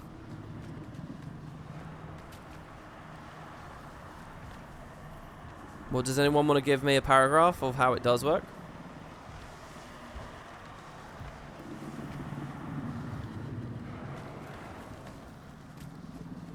Getting info from angry Destiny players is probably not the best source. Is that the situation, is it? Alright, your offering is accepted. Huzzah.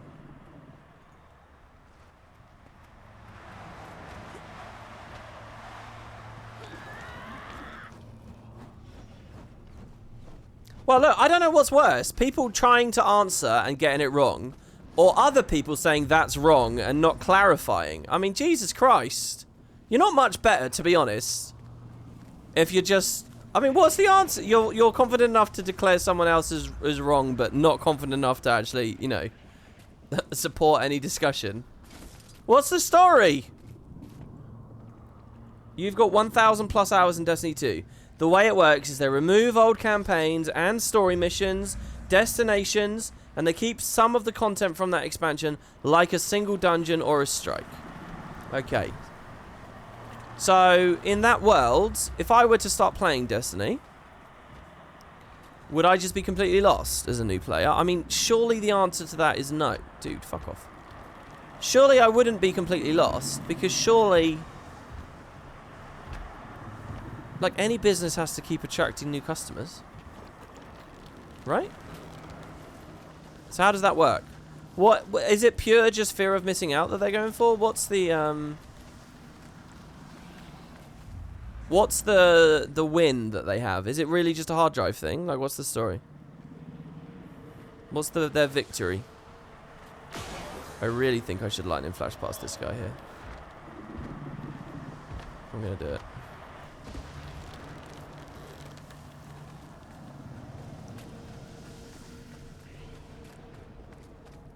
Da-da-da-da! Wow, we're done. At long last. Soloed that bad boy. Oh shit, should I have stayed in the middle? No, I'll just stand with these guys. There's a new player experience that's not particularly great state at the moment, but it is there. And well, what does it do? It's not the best, but it's there.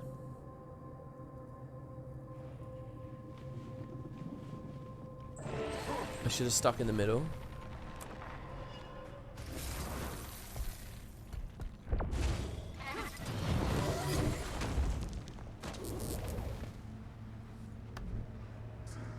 I will do more than stand against it.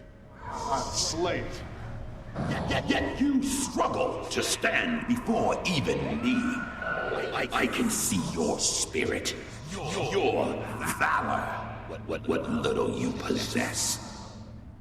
You're calling me a coward? You will never slay Drakkar, because you fight only for yourself. There is no courage in you. Only selfishness. I fight with the commander now. Gridlock, Krisha, Javi, all the others. You fight for them, but not with them.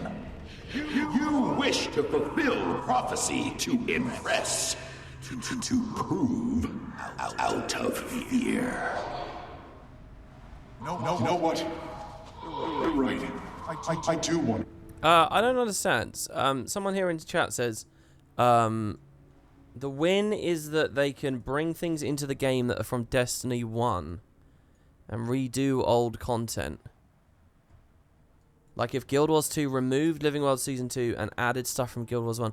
I don't understand why one thing requires the other. I honestly have no idea what you're talking about.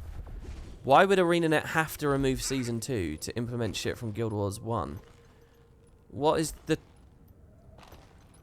What? They could add stuff from Guild Wars 1 anyway if they wanted. They don't want to, but whether they wanted to or didn't want to has nothing to do with their hard drive space or inciting fear of missing out in people. How is that in any way related?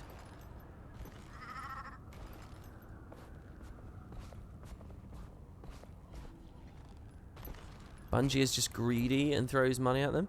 I mean, the hard drive space was the main thing I had heard about. Maybe it's a bit of both, right? Usually the answer with stuff like this is a bit of both.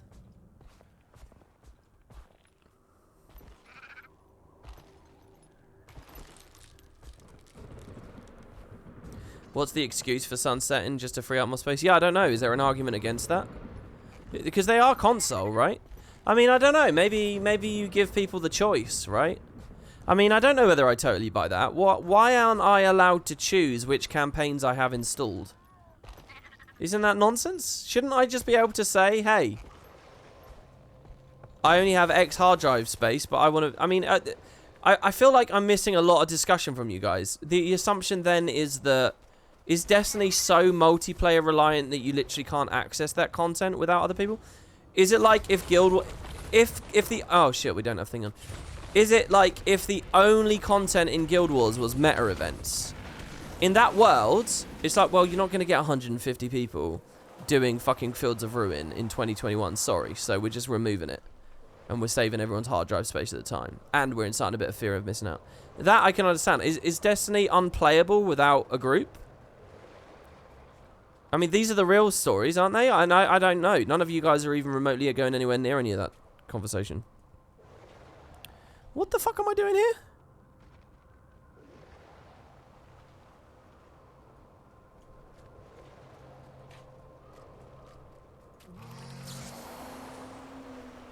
Every time I go near here, I'm getting blown out. Is it just because it's pulsing? Bungie removes content because, according to them, too much stuff breaks the game. When they make more content and they regularly make big sandbox changes, they said the game becomes too much overhead to maintain. Oh, no, that makes sense. So it's like how ArenaNet might want to make a patch, but it's going to break some random fucking Orion event or something. So if Ore didn't exist anymore, then it's like Super Adventure Books had that, right? Super Adventure Books, the idea was it wasn't getting sunsetted, it was going to come back. Then it broke because of a bunch of new tech for, like, finding fly hackers and shit. And now the community's pissed off. But if they were Bungie, they would have just said already, no, this is never returning. Sorry, by the way. So it would have been fine if new stuff broke old stuff. That makes sense. What's the argument against that? It sounds to me like they do a lot. Do they make significant... So if I was a Destiny player, would I have experienced a lot of very substantial changes to the game over the years?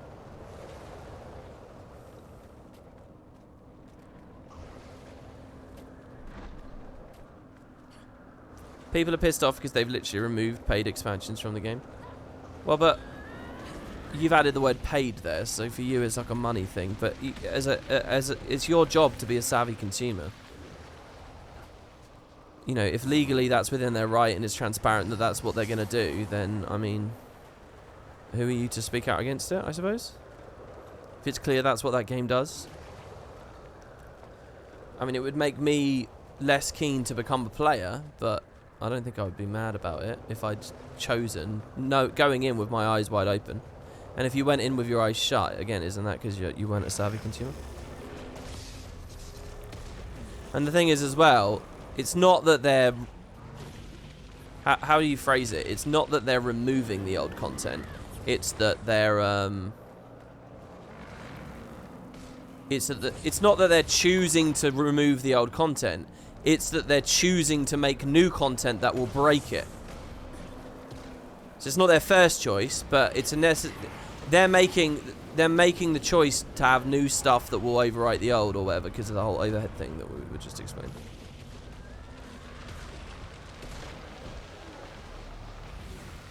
No, they remove it. Yes, I know they remove it. Yes, I know, because they don't want the overhead. Because that liberates them to... They're making a choice to enact a practice whereby they move... I feel like I speak a different language sometimes on Twitch.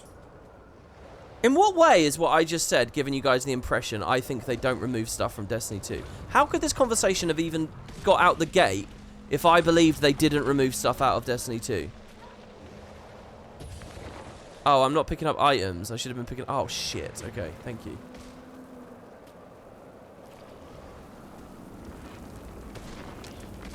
That's the argument. I paid for Heart of Thorns and now it's gone. Yeah, but then their argument is that that's in exchange for all these radical things we did with the game later.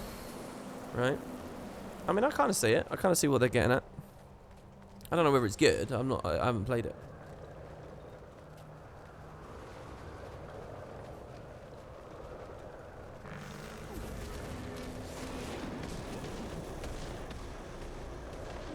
They didn't do anything radical in Destiny, though. Well, there you go. Now there's a real discussion you can have. I mean, if people feel that it's the kind of stuff they've done hasn't justified it, they're sunsetting stuff to mask their own developmental incompetence or whatever, however the gamer nerds want to phrase it, as they sit from their armchairs. Now, there I can sort of start to understand a little bit better what's going on. Thank you for the sub, Pels Nickel. Thank you very much. Also, Bungie said at one point that they waited doing Destiny 3 or continuing this way. They waited doing Destiny 3. Now, you've written waited like weight, like heavy, like unit of measurement. Did you mean wait as in spend a duration of time? Is that autocorrect?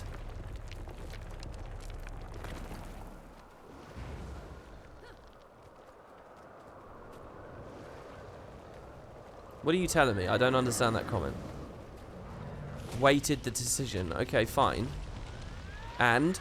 What does that tell me? They waited the decision. Okay, what decision did they come to? What? How is that a comment? How is that a statement? Guys, I waited a decision today as well. Full stop. Interested?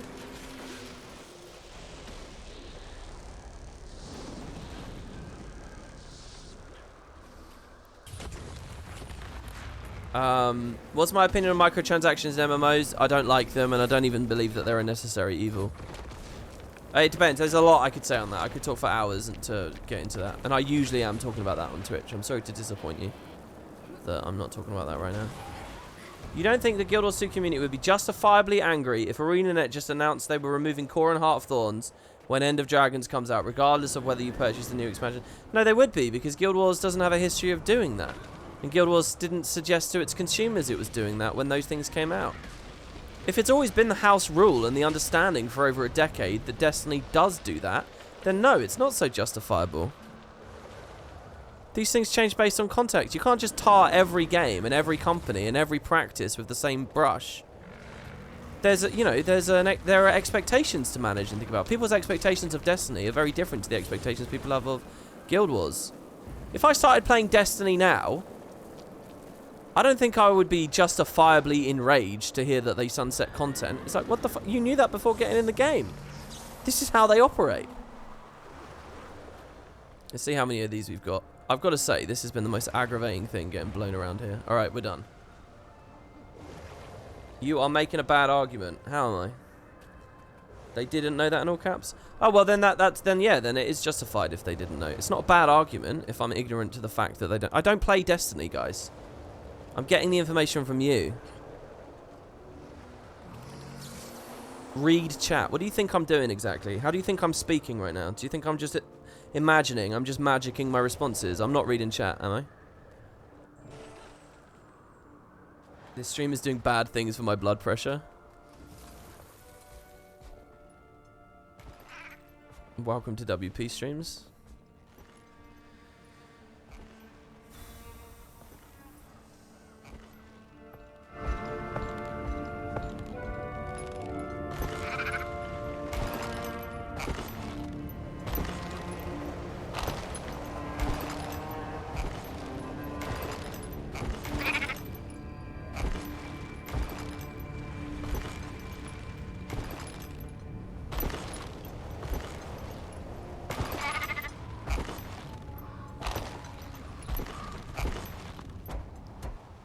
What's this? What many angry people fail to mention is that content like Heart of Thorns is still relevant to endgame today. The content Destiny removes is generally not played. They even showed their player stats of stuff they deleted. Content that took 10% plus of the game files got 1% of the playtime, and it wasn't worth maintaining. I mean, that sounds reasonable. I mean, I don't know. I'm not making a bad argument just because I didn't know the specific little detail that people previously bought Destiny expansions not knowing they were going to get deleted, and then they did. If that's the situation and people genuinely feel betrayed or genuinely were, then yeah, I can understand the outrage. I don't have a horse in this race, guys. I don't give a fuck whether Destiny's good or bad. I'm just giving you like an actual take on like the fundamentals that are going on there. If people go in with eyes wide open, then that's what it is. And I'm not really interested in the consumer. I'm interested in the idea and how they're handling their project, because it's a different business model. There's a different style of running a game. It's something other people aren't doing, so it's interesting. That's why I'm discussing this. I'm not discussing this to wank off over how bad Destiny is, or to wank off how great Destiny is. It's sort of irrelevant to me. I'm just talking about the system. So I don't know why anyone's blood pressure would be going anywhere. It doesn't matter what I think about Destiny. I don't play Destiny. What I've learned about Destiny, I've just learned from chat here. There are gaps in my knowledge. I'm not going to apologize for that. If you can't handle a casual conversation, there's an exit button.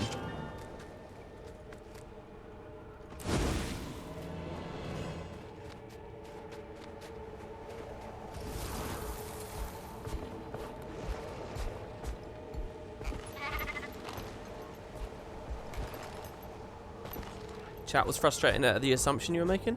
Well, you shouldn't be, because based on the assumption, what I'm saying makes sense. It's irrelevant. I don't care about the specifics, right? It doesn't matter.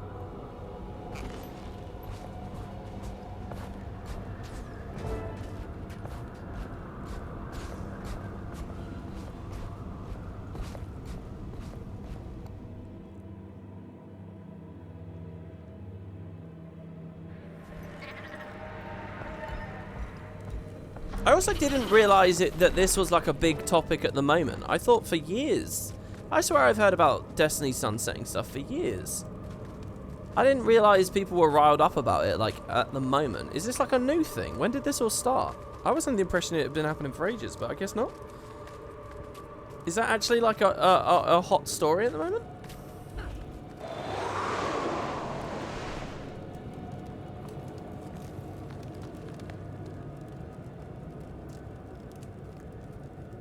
People have hated it since it started. Well, that's obvious, but I mean, when did it start? That's what I'm asking. Last year. Oh, that's interesting. So how many years has Destiny 2 been out? Valent says I had to remove Guild Wars 2 from my SSD because it was getting too large. Did you really? So the game's been out for 5 years. And last year... What, they just deleted an expansion, did they? Yeah, I feel like that would suck, for sure. Especially, like, how's their story structured? Is it like a long linear story? Is it like, Is it like new people just straight up can't follow the plot anymore? They removed the main campaign. Not one, like a lot of them. A linear story with big chunks now missing. Oh, and they only made the decision a year ago. Oh, yeah, that might be just stupid. That might just be a terrible move then. Honest to God, I thought that Destiny... First of all, I thought Destiny 2... I guess I'm getting it confused with Destiny 1. But I thought the games had been going about as long as Guild Wars 2 has been. I remember a Destiny beta right around Guild Wars 2's launch, or shortly thereafter. So first of all, I'd assumed that. And second of all, I'd assumed it had been going on for, like... for most of that game's lifespan.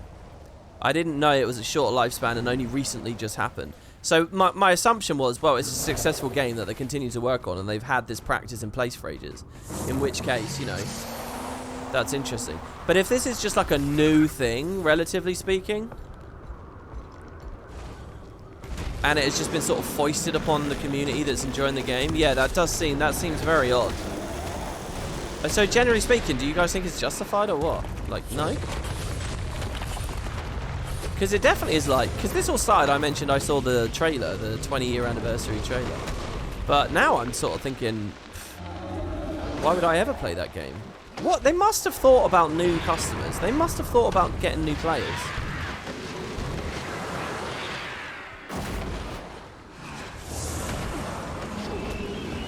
That was really satisfying doing the fire overload there while in mode, but they were all standing next to me anyway.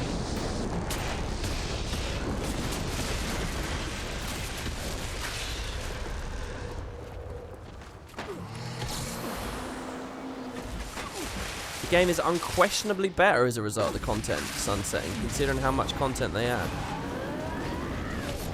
So what are you saying? The first 4 years they didn't do much, and now they've done loads because they managed to delete the main campaign? I guess I still don't well, alright, I sort of get it.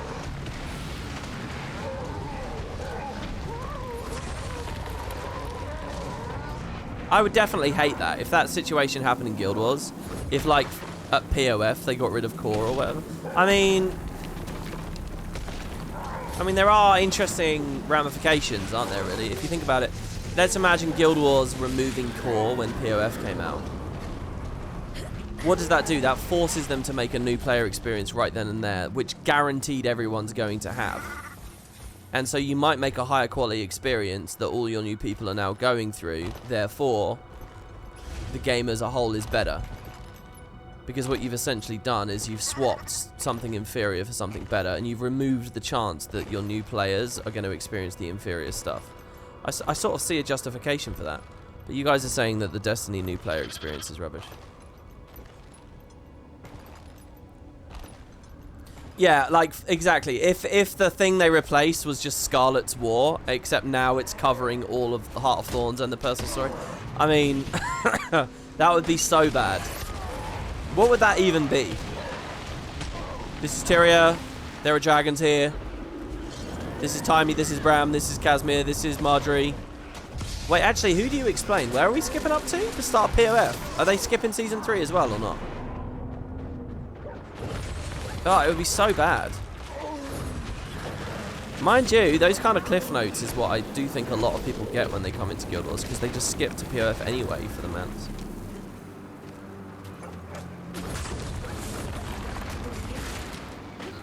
Do they even host, like, offline versions of it and stuff?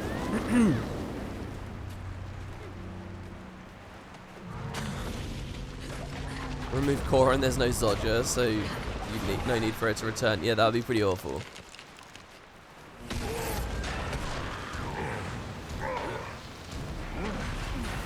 I don't remember this patch being this way, by the way. That was a nice little example of Pyromancer's puissance there. Nuking that guy at the end of the fire overload. When you look at the state of Destiny 2 compared to launch, it's a technical marvel how they've evolved the game and plan on evolving it further. It's turning from a light action RPG shooter to an actual MMO with buildcraft. Wow, is that true? Anyone want to substantiate that take? Look at this, by the way, nearly 30 bleeds just from some random fucking emotes that I got. Not to mention 15 burn there.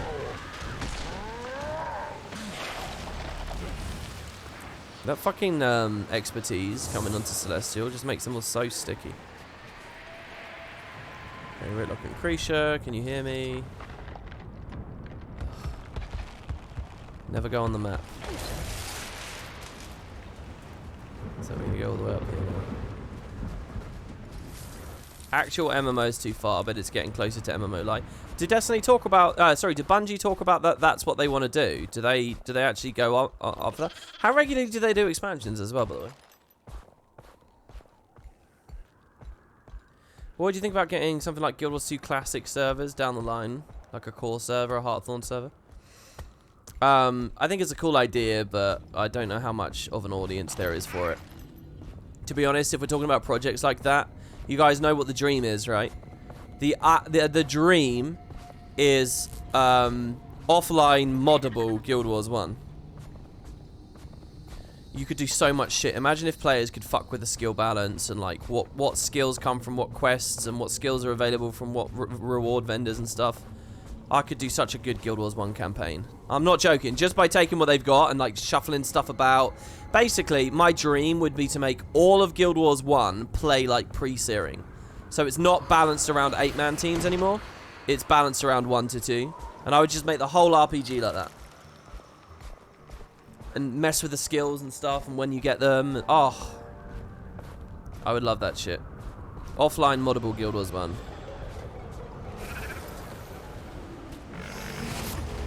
Fill in all those missing quests in regions of prophecies that don't have them. I'd pick that way before any kind of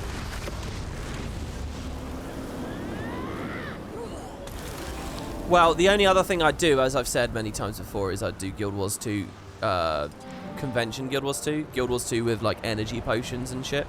That's a really interesting version of the game too, with very different balance, and it's quite exciting. But there's only a few maps that exist for that, and unfortunately, the truth is... Am I really going down here? The truth is... Man, I should have initiated that Griffin attack a bit quicker. The devs don't even have it anymore. None of those files exist. None of those servers exist. They've talked about before, so... It's just impossible.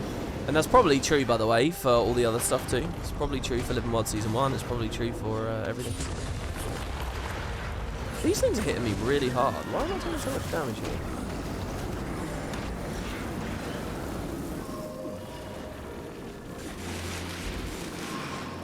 Right, well that one at least finished quickly. They do X-Packs 1 per year, but the last 2 years it's been more like every 15 to 18 months. What, because of COVID, I guess? Every 3 to 4 months, a new season with a new story, battle pass, route content, weapons, sandbox changes. It looks like we've got a real Destiny fan here in chat. I'm wondering if anyone's really aggravated by that. Spitting Llama's like really loving the game. How do you think I would like it, Spitting Llama? Because you know me quite well, I think. Hello, Mr. Potato. I am new to Guild Wars 2, and I wanted to ask your opinion on the Thief class. Okay, so what's... You want to ask a question? Just answer the question. Oh, you would just... sorry, you want my general opinion on the Thief class. I think it fulfills an archetype and a play style and an aesthetic that all MMOs should have. You know, it's like the rogue role. And for that reason, it's a good part of the game. I mean, what do you want from me? Do you want to know... You're going to need to be more specific. It wouldn't be surprised me if people just reverse engineer like they did with Diablo 1. Unlikely, though, true. Wait, reverse engineer what, though? The Guild Wars 1 classic thing? The energy potion thing? In theory, you could get a client, right? In theory, there might be a .dat. There's a client out there. But the server is what determined what enemies were, how much damage they did, what they dropped, all that shit.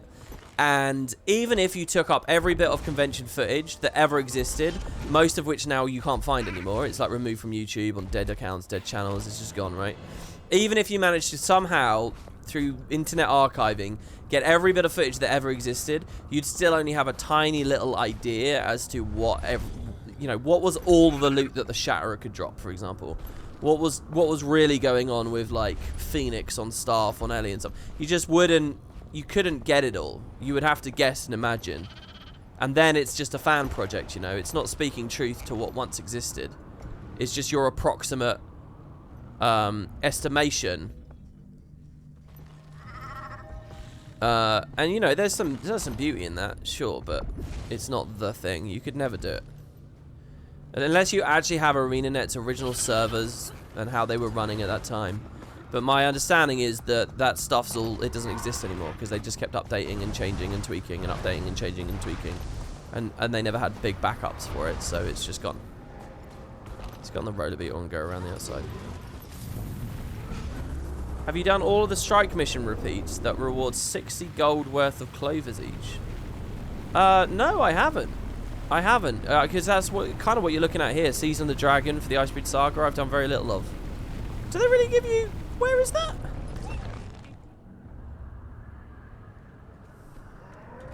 Return to what? Never mind. I'm being attacked again. I'm standing still and being attacked. I'm going to get kicked off the mount and killed if I dare to look at my achievement panel.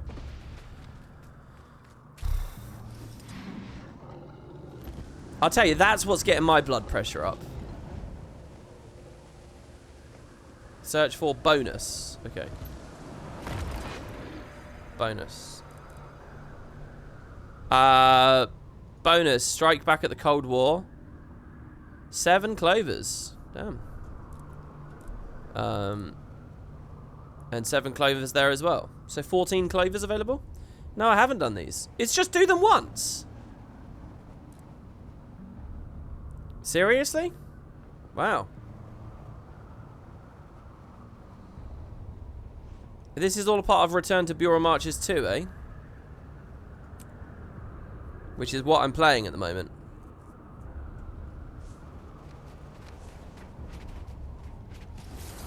We're finally back in the instances now.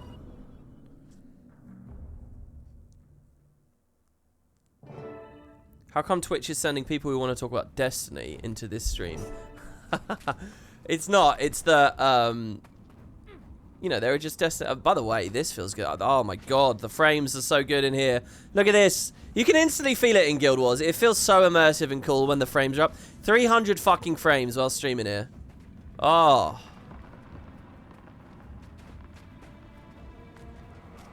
This is a good little bit here, isn't it? We can put the dialogue. Oh no! I'll put the dialogue on later when we get into the final cutscene and stuff. I like this instance a lot. It's just because, you know, we're MMO players and RPG players and just gamers, and I basically fanned the flames of a Destiny conversation because I wanted to know about Destiny. That's all. Find me a stream where there's 0 Destiny viewers. The ping? What's my ping? Yeah, my ping's really... I'm on EU, as you can see as well here. Ping of 33 on EU. You can't see it. You have my stream at 360p. Jesus Christ. Oh, why? Someone remind me to put Feel the Burn back on.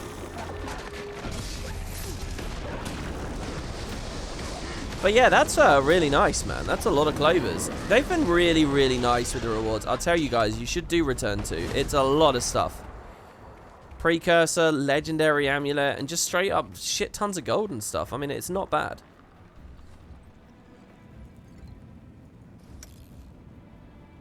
Me find him out of combat. Okay. It's just a great vibe and feel to coming down here.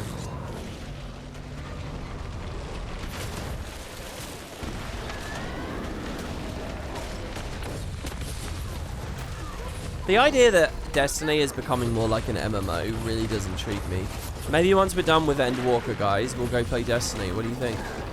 You guys like that idea?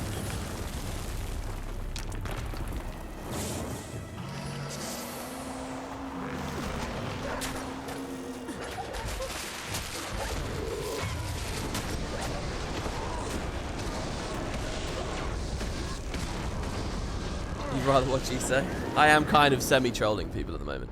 I think I'd rather do ESO first as well. I still owe you that Titan Extreme. Yeah, the Titan Extreme and stuff is like falling further and further off the list, isn't it? It's so... What was... Somebody used a phrase when describing some of my projects the other day. They said, like, it's fallen so far off the table, it's fallen down the back or something. First-person shooters are so boring. I don't think they have to be. I think if you like buildcraft and looting and stuff, FPSs aren't necessarily terrible. There have been some good franchises with that.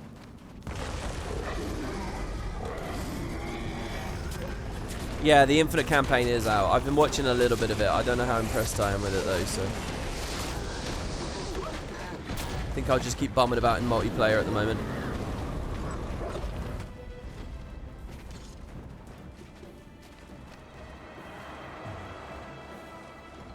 You went for lunch, you mean?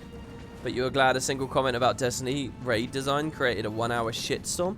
If that's what you guys call a shitstorm, I mean... I don't know what an actual shitstorm looks like to you guys. Sorry, people said their blood pressure was rising and that's a shitstorm, is it? Hello, Turtle Emoji. Welcome, welcome.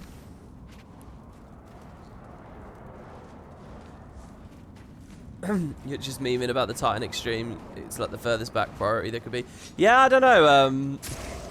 You never know. There's another path where it's just all Final Fantasy all the time, all day, and it's like Final Fantasy Master, which means you go back and do all that stuff, yeah. I mean, I don't think I was flaming, but there were a lot of people giving WP incorrect information. Am I still under some misapprehension? Have I still got something wrong? If I've still been led astray, let me know. I love that animation, by the way. Ritlock and Krisha comboing off of Sahothin was fucking badass in this patch. I hope people appreciated that, because I thought it was cool as shit. Oh, don't look at chat while you're leaving the boundary.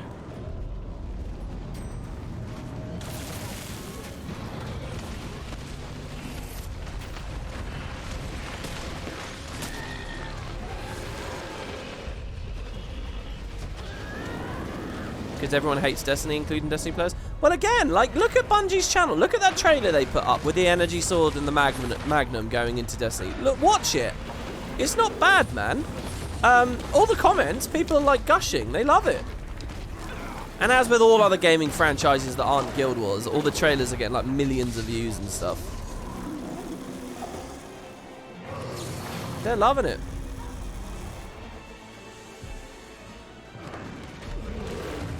Oh, why are you invulnerable without the icon?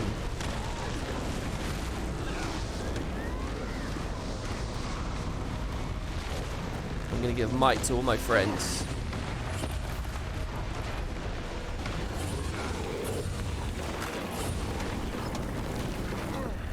There's a break bar, so we'll have the ice elemental do some damage.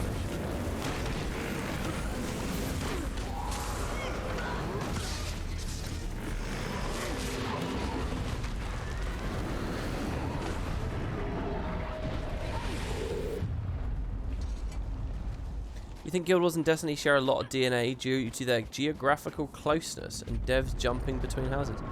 Really? Bram, are you ready for this? Alright, I think finally we'll put the audio on in a second, the dialogue on anyway.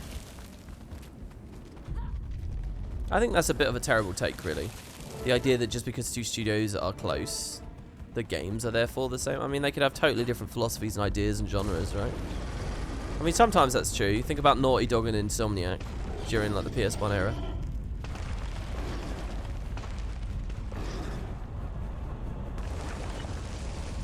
The person who wrote the Norn Spirits works for D2 now? Who's the person who wrote the Norn Spirits? Do a Destiny stream. It would take an hour for you to get enough content for Guild Wars 2. What's this? Do a Destiny stream. It would take an hour for you to get enough content for a Guild Wars 2 versus Destiny YouTube video. Oh, like a review between the two games. A versus review?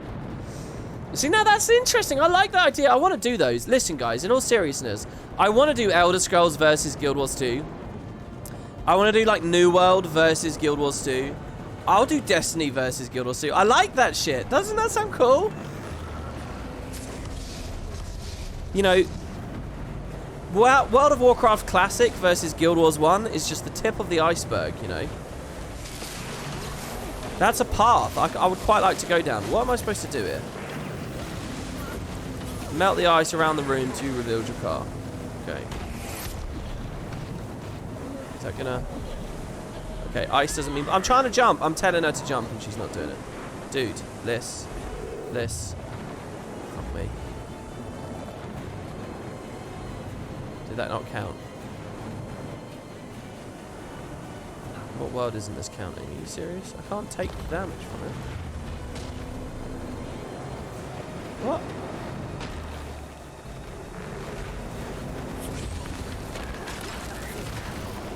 I keep forgetting I can press my heal skill. It's quite embarrassing that I keep forgetting that, considering that's a big part of the fucking build. I got a whole Grandmaster trait on just so that I can press the heal skill. I'm publicly endorsing the build to people, and I'm not even playing it the way I set it up to be played.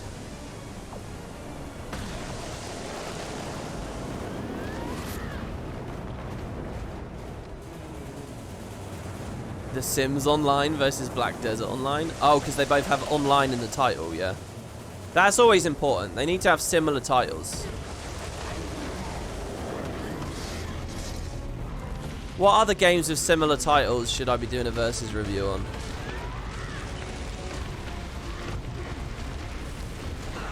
RuneScape versus Planescape Torment? Is that it? Planescape Torment? I would say StarCraft and Warcraft, but come on, that's the same studio, the same eras. So they are actually meant to sound similar. Guild Wars versus Halo Wars. That's brilliant.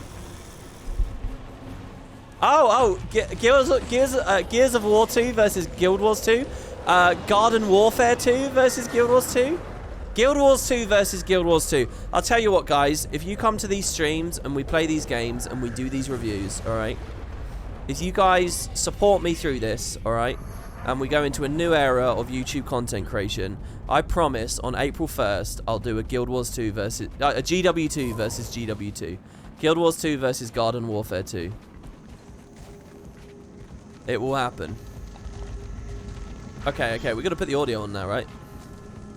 Because Daddy Bangar is about to come. Arrive. On the scene.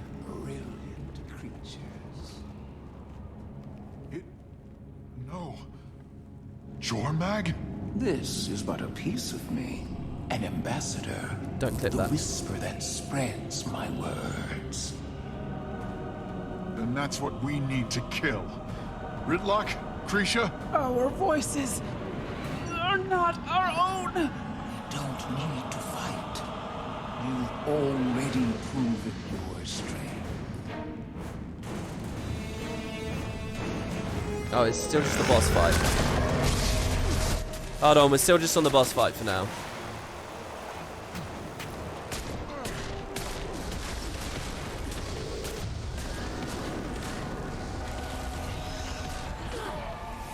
Look at that Gale song right there. Beauty. Oh, Jormag was so sinister here. That's the problem with champions in the Icebreed Saga. If Jormag just ends up being a moron that walks into a trap, it kills all this stuff. Do you know what I mean? It like corrupts the whole saga if Jormag acts that way and gets hand-woven that way. God, imagine if the start of the End of Dragons, like, revealed that Dragonstorm was a fucking vision or something and both dragons are still at large. I should do my fan project, my fan-written End of Dragons, the best End of Dragons I can imagine. And it would have Act 1, End of Dragons, is us waking up in ice. That is the way I would do it. The ultimate story for Cantha. Alright, look, it's the strike mission phase. Rhyme Whisper Liss. Look at her. Guild Wars loves a doppelganger fight.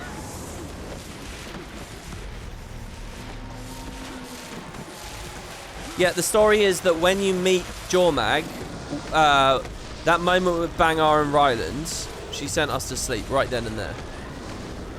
Everything from Champions was just a fever dream. So we come back into the story with both dragons still at large and the deep sea dragon, and then we find a cool fan reason for why it all gets delayed for us to go to Cantha Fest. Jesus Christ. This is all genuinely good, by the way. Risha, Ridlock, on your feet, soldiers!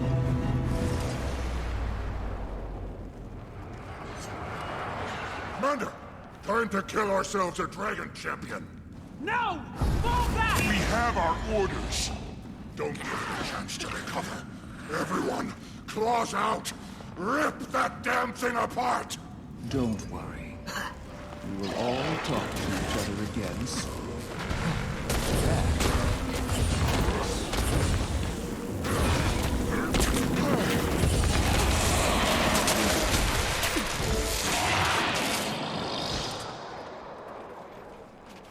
Wait, what's going on the camera? What? Nothing.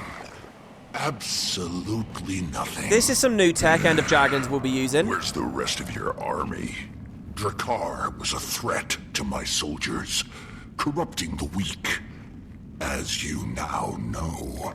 We did what no Norn could. We drove Jormak back. And now the dragon's running scared. Hey, we've been fighting Drakkar all over this lake. You can't just swing in with my bow. Bangar, you've seen how dangerous Jormag is. You just said it yourself. You can't risk others being turned. Drakkar's death at my hands sends them all a message. I am Jormag's champion now. I, alone, can control the dragon. Jormag can't be controlled. That's not how this works! Ryland, don't tell me you believe this. My Imperator gave us an order. Will you follow it? I can't let you take credit. This needs to stop. Now!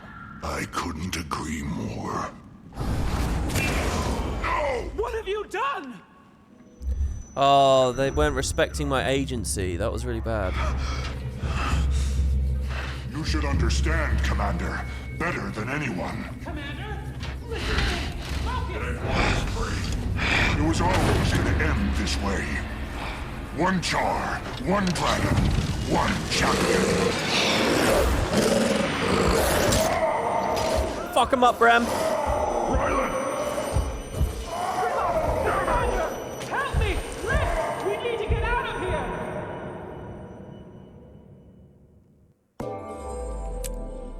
Boom. There you go. I'm telling you, those little cutscene moments where they actually hold the camera in a certain place, it's actually good. I don't know. That's exactly what I want to see more of in the expansion story. Aurene? And look, now it's our mummy. What? Where am I? My sanctuary, high in the Shiver Peaks. I guided your friends here so you could recover in peace. They're all waiting to see you. I'm sure you have questions, of course. I'll do my best to answer. I don't know why we get so many strike rewards from that on the return too. Jesus Christ. And yeah, Hamato, she is a lot more emotive, isn't she, than some of the other characters.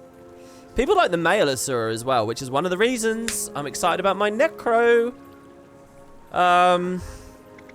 Thank you. Okay, so we're good? Catch up with my allies over here. This is a good little scene as well. I like this moment with these guys. Ritlock was always good in these scenes at the Eye of the North. Glad to see you're back on your feet. What happened in there? How'd you get me out? I might have, become the wolf. Might have? For a little bit, yeah. Wolf Spirit was onto something after all. Just needed a bit of a push. A friend in mortal danger can do that. I knew you had it in you, Bram. You saved our lives. Again. Thank you. Thanks. So, Bangar? Wasted no time stealing credit for our kill. Any Char who thought he couldn't bring an Elder Dragon to heal is probably having second thoughts now. And Ryland? Gone. With him. Oh, baby. The gift subs. I know. Thank you so much for that. That's really, really lovely of you. Thanks. Again, today we've had a lot of follows, but not necessarily so much with the subs. So thank you very much, Einolf. That's awesome of you. Are you doing that because we're at a story moment here? Fun fantasy style. Why, Bram, you have hair again. Ha! You should have seen me before. My champion. Friends, I'm glad you're here. As we speak, the Chars split themselves apart, out of fear and rage. So what's our next move? We wait for Bangar's next move. He'll reach out to the legions, using Drakkar's death as proof of his power. If he starts splitting up the Char, we're talking civil war. And our son... Our cubs made his choice. Now we can only respond to it. We'll need to be ready. For anything. Yeah. For anything. Alright, there you go. Cool. Woo-wee! That's a weird patch. It's basically like one long phase in the open world, sandwiched between two instances, right? I say weird patch, actually. They often do that format, don't they? They often do actually follow along that. That's cool stuff. Hey, and if you guys just got lucky with subs, congrats. Also, Pip Town just subbed with Prime. Thank you very much. Oh, and Caesar Britannicus cheered with 100 bits, which is $1. Thank you very much. Thanks, guys. Oh my god. No sooner as we instantly get out, that happens. Yeah, do you guys want to meet up and do these 2 strikes? Is that it, by the way? Only 2 strikes? Do you get value from all of them, or what? Like, what's the idea? Return to Bureau 2. So I've now done these. I've got to do events on the map. I've got to, like, spam events. Oh, I need to do the Return to Bureau 1 stuff as well. But Liz had actually beaten that patch, hadn't she? Yeah, so she's now done Shadow in the Eyes. So she's still never done No Quarter. She's still never done Visions of the Past. I might just keep playing here. Visions of the Past will do this. Didn't I do that on the Return to, though? Oh, I can't remember which fucking things. Those 2 are the only ones that give you rewards. Oh, okay. They really need a whole category for these achievements.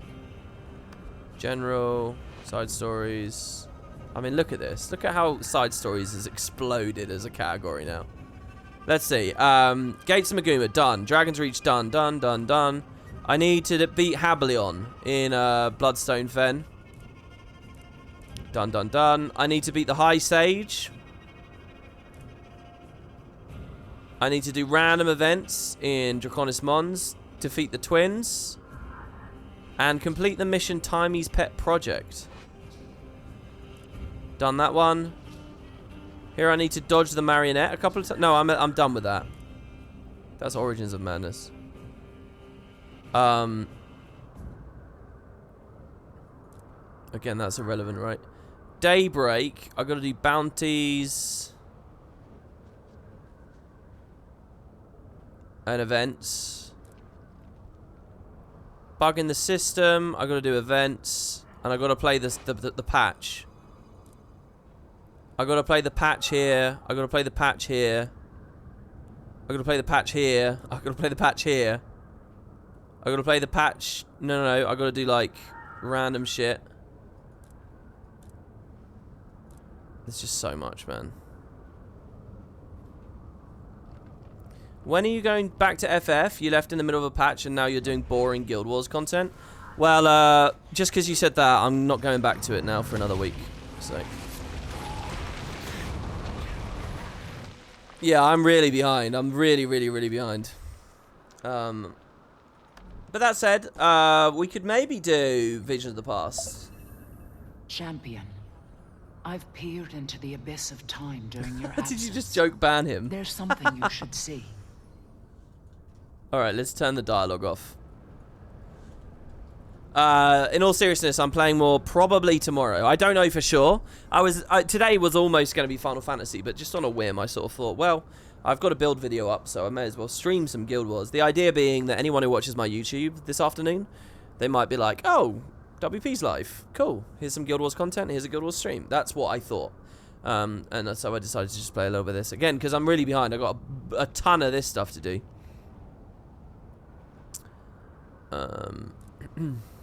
Back to the past. I don't need to do that. What is that, though? Revisit and complete a vision of the past. Oh, one of the Season 1 instances. Oh, I actually didn't finish Ore Miner here in Drizzlewood. Oh. Or chopping down trees. Or crops. Okay, well, that makes it pretty easy. That's something valuable and comfortable that we can do here. We can chop down stuff while discussing things.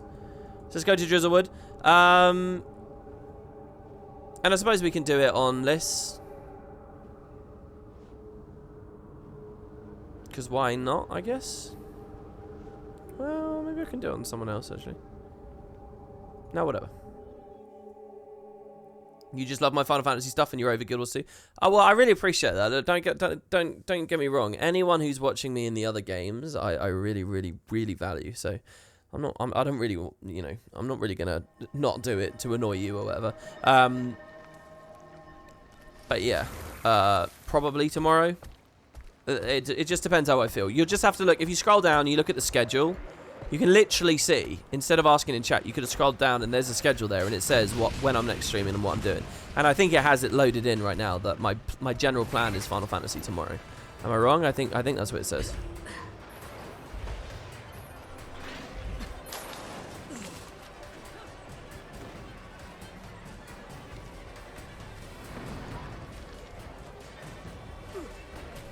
Does this mean I have to change make a nod into Liz doing ear wiggles? I mean, if you want to, Liz will never change the way she looks. I'm not going to change it. I mean, her specific outfit's going to change probably as time goes by. I put the Mandala backpack on her again, as you can see here today. I had the Dark Matter cape on instead. Speaking of Final Fantasy, let's change the Raptor again. I don't know why my Raptor... Oops, misclick. I had the Roadrunner. I had the Chocobo, basically. That's now died badly, though. I had been really careful about how the Chocobo was dyed before. I had figured out a really good setup for it. It was like shadow yellow on the tips or something, I think is what I'd done. How do I do the tips? Not that. That one. It was like that, and then it was like a nice warm yellow elsewhere. It was something like this. This doesn't look good. But, yeah, and then I swapped somehow to something else. See, look, you can have Final Fantasy when you're not in Final Fantasy.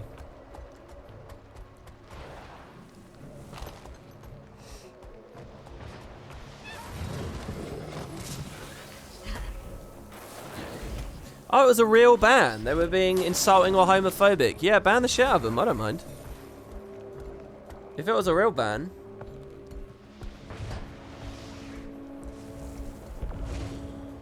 I guess it was someone else. I thought he'd done it as a little joke for the other guy. For a brief moment. Put Alpha on screen to really confuse people. Yeah, I've got to figure out a way of doing Alpha. It's got to be Alpha with the eyes moving. It's got to be Alpha running around, climbing, stuff like that. It's got to be, because that's the cutest thing about it. The weird dead stare into the camera just doesn't quite do it for me. So fingers crossed.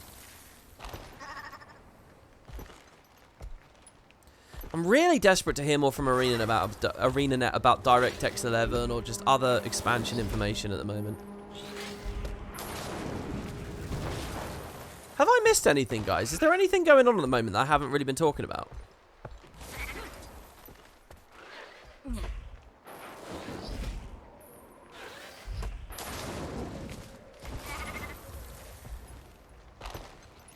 Oh wow, that Alpha with the hands is kind of creepy. Go to Twitter and look at the new armor skins. I've done that on every stream so far. Oh, hold on, today. Was there another new armor set? Does it look good, the one today? There are some weird visual bugs. Yeah, I know. Boots was actually talking to me about one of those a couple of days ago.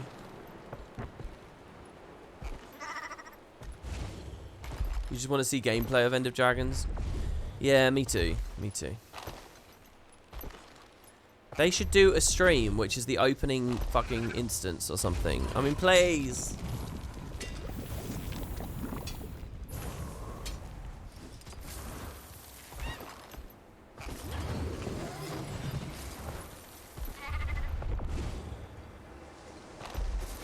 Can you cover the Instagram stuff? I don't have it. I don't have Instagram either, so no. There's nobody rehosting them anywhere.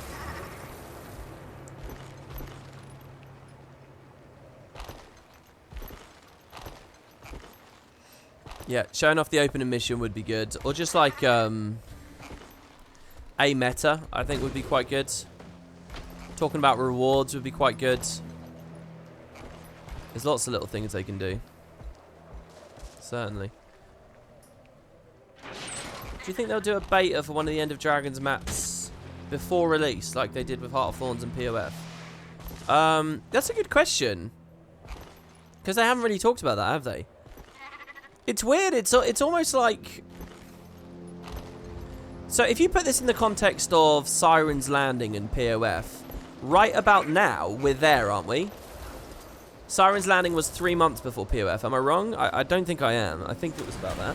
So you would be thinking around now it would be that final beta that lets us actually play in the expansion. I mean, maybe there's no necessity for that though.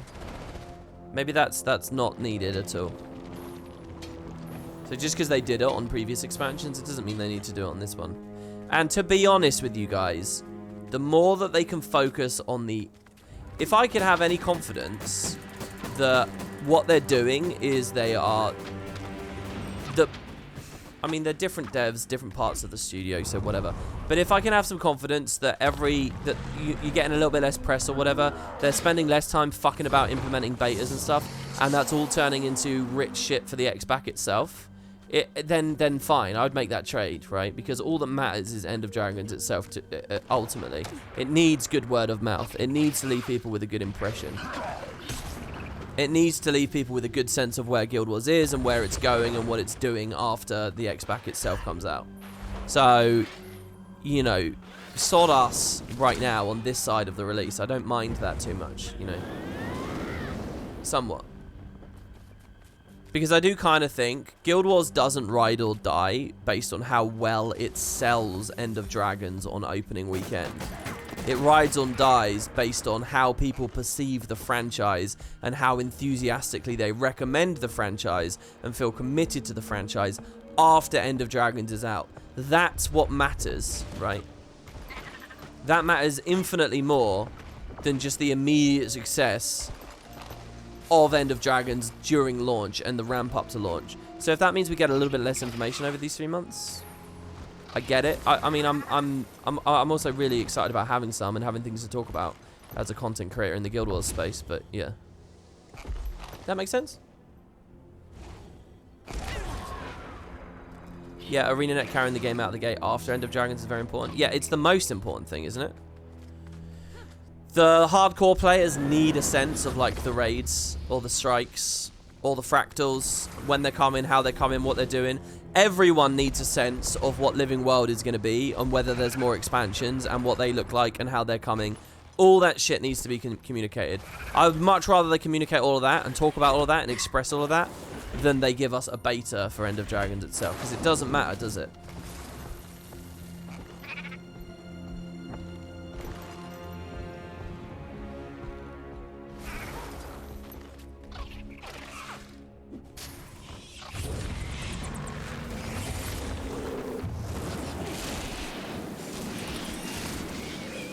Screw the hardcore players. All they ever want is raids.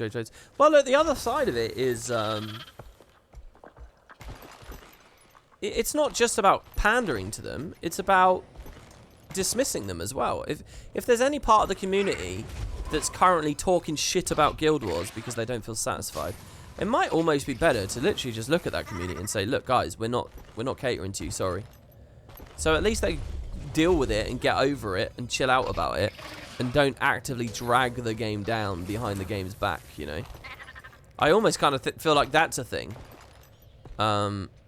Just being clear about who you care about, why you care about them, what the product's trying to do. There's a lot of jilted players who are like sort of half hanging on, and it creates all this like unending vitriol that probably would have been put to bed by now. People would have got over and forgotten about at this point. But they don't, because the communication from the studio is like really all over the place, and like the things that they support. So like, again, for example, to tether this to something real, after End of Dragons, the ideal thing is that World versus World players have a great sense of whether they have a home in this franchise, right? I want people to know whether they have a home in Guild Wars or not. So, so again, yeah, that to me is much more important than whatever. But speaking of tweets for armors and stuff, does it look good? Anyone got a link? Who has a home in Guild Wars 2? I think Buildcrafters do. I think a certain caliber of PvP player does. I think if you like open world map exploration and a general story, I think you've got something of a home. I mean, look, I'm not gonna butter it up. I think that there's a lot of elements of it that have got holes in at the moment.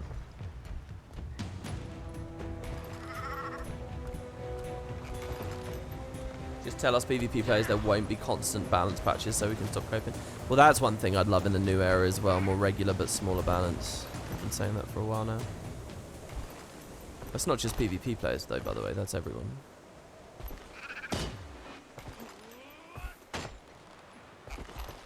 There's still no better World vs. World S gameplay available anywhere else, so they're stuck with Guild Wars 2.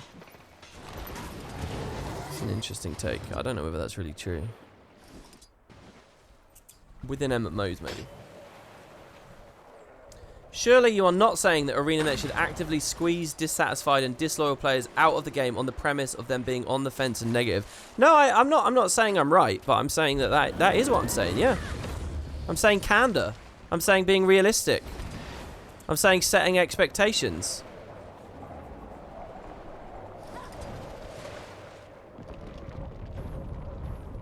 I'm not saying I'm right. I mean, yeah, it is a bit stupid what I'm saying. I totally accept that. It's an interesting thought, isn't it, at least?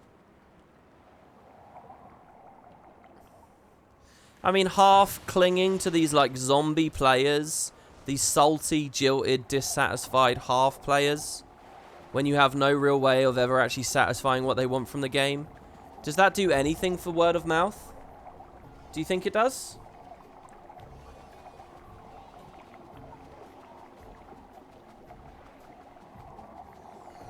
It's a bad take. Yeah, I'm kind of thinking it's a bad take too. I think it's a good discussion, but a bad take. And I'm happy with that. I'm happy enough with that.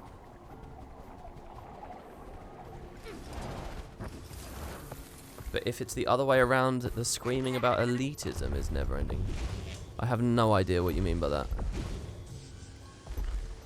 Once again, there seems to be a miscommunication with me in chat.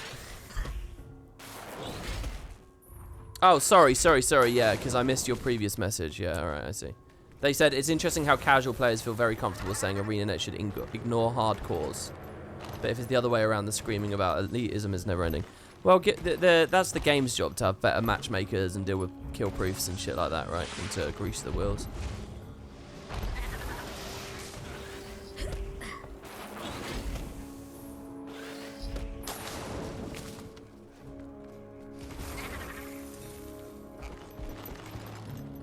Alright, how many have we got left? We've just got ore. Somehow I've got fuck all with the actual mining.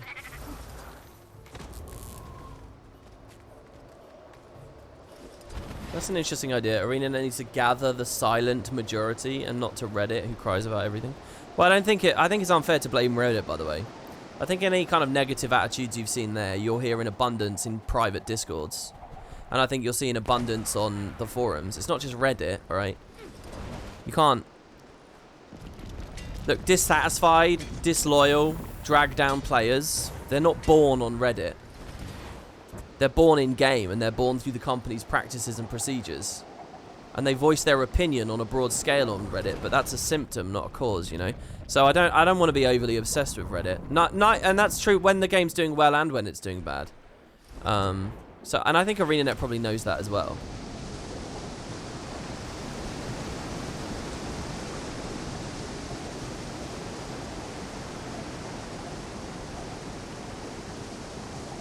Do you stream Guild Wars 2 by free, or did someone tell you play the game or you'll be unpartnered because you did not make an actual gameplay for a long time now?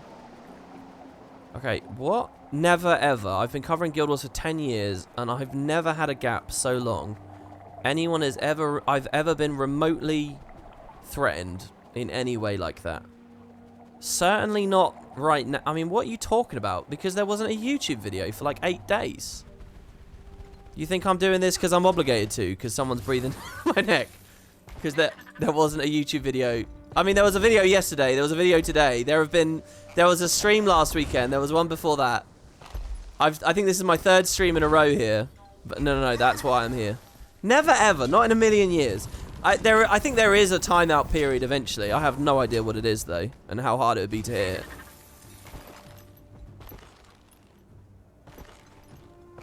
Who's that behind me? Colin with a knife. That's funny, man. Yeah, Boots told me or I'm getting disowned. That's such great. That's great. Why are you asking me that?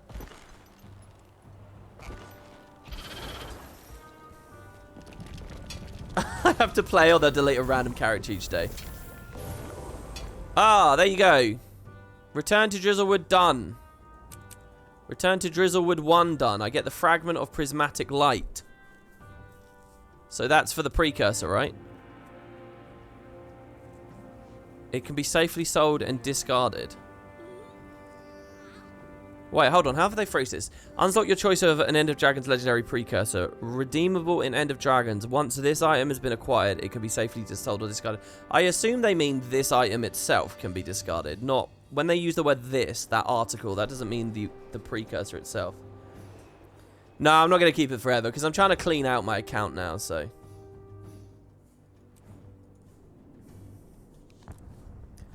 Okay, so I'm going to AFK over at Hableon and just get that, tag that. If anyone wants to tag it with me, you're more than welcome to. I have no idea how long the wait will be. Hopefully we'll have some actual chat about something as we wait. You guys can prompt me into some kind of controversial opinion. You're keeping it, you don't trust ArenaNet to not fuck with something.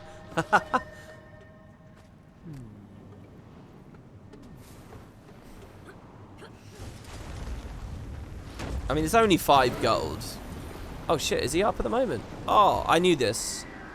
I knew that he was up at the moment. Look at this timing. This was all planned, baby. All planned, all me. This was a carefully constructed show today.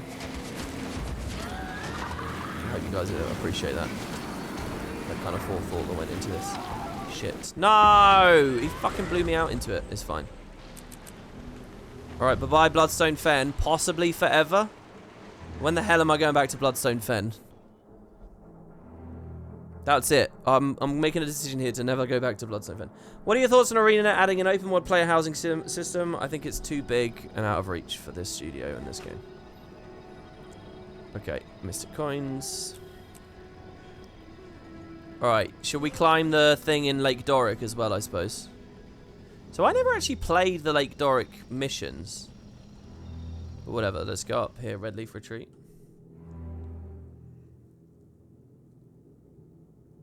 I've noticed your emotes are slowly being replaced by FF14 variations. We are dropping you from the partner program. Yeah, but they're not even FF14, are they, really? The alpha one is just Chocobo Dungeon. Macon is like just a face. I mean, yeah, it represents an avatar in that game, but it's not really. What else even is there? Even in the context of the joke, what else is there?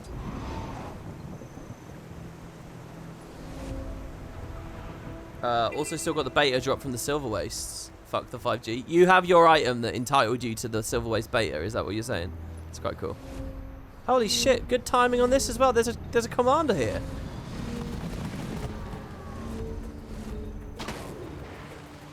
Ah, I was so close to getting this achievement swap nice. We'll Gale Song the next one. Well, we'll reflect actually. Is he going to get all the way up to the high stage? I'm waiting for the DirectX error here, by the way. I can feel it coming in my bones.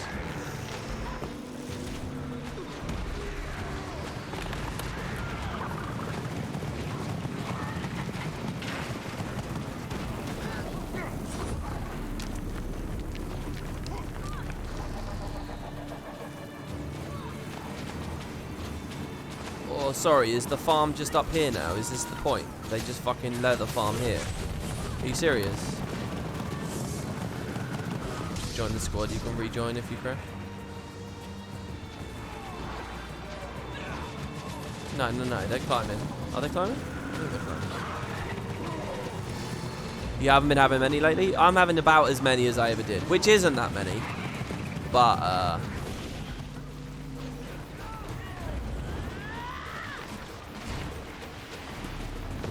I am getting them. It's not even necessarily in Zergs. I tend to get them like shortly after a map load. If I'm going to get one, it will be somewhere around then.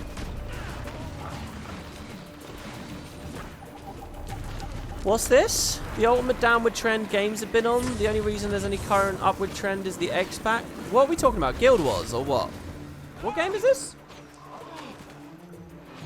Wait, what did Skilled say? Explain myself. What, with the Garbu emotes? They're good, aren't they? I like them. I'm in the middle of the story with Garbu at the moment as well. Tomorrow, when I stream Final Fantasy again, assuming it is, I mean, I think it will be. What's this thing about downward trend? The ultimate downward trend the game's been on.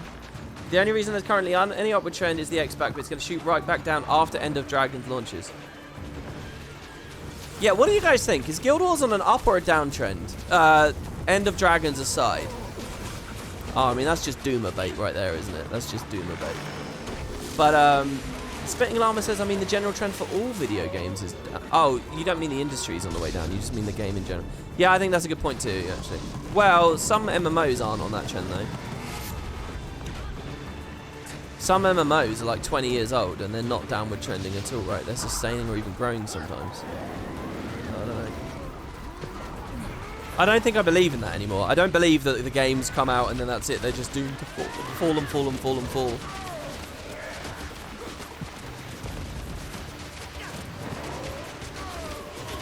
All systems experience entropy. All untouched systems experience entropy. But if they're constantly getting updates, right? If they're constantly getting infusions of money, if they're augmenting over time, right? And they can hold their player bases. I mean, certainly there will come to a point when we're all fucking quantum computing and we're all playing VR and all that shit's sorted out. Yeah, this is going to be a dinosaur. You're not going to be able to play it anymore. But I think for the near future, for all like reasonable terms, look, if RuneScape's still kicking it, Guild Wars can be. That's the way I would phrase it best. That's why I would even be on board for real Guild Wars 1 updates, because I think if RuneScape is still kicking it, I mean, what more proof do you need? Do you consider Guild Wars 2 as an all-time classic now, or does it even to be one day? What do you mean? Like a classic game? I don't think of this as a classic, because I think of it as a contemporary experience. And I think, aren't classics somewhat anachronistic, right? Don't you have to be kind of somewhat out of the zeitgeist, out of popular culture, out of contemporary media, out of people's mind to be considered a classic? Like, do people call WoW a classic? Even though it's pretty old. Is that a classic gaming experience? I don't think so. They obviously branded their relaunch as WoW Classic. I'm not blind to that. But in terms of like how we actually appreciate other media, that's like a choice that Blizzard made to lean into that could be somewhat justified. But that doesn't necessarily mean the same thing as like being a true classic, does it? I mean, maybe it does. Maybe the fact that Blizzard felt confident enough to say that means that.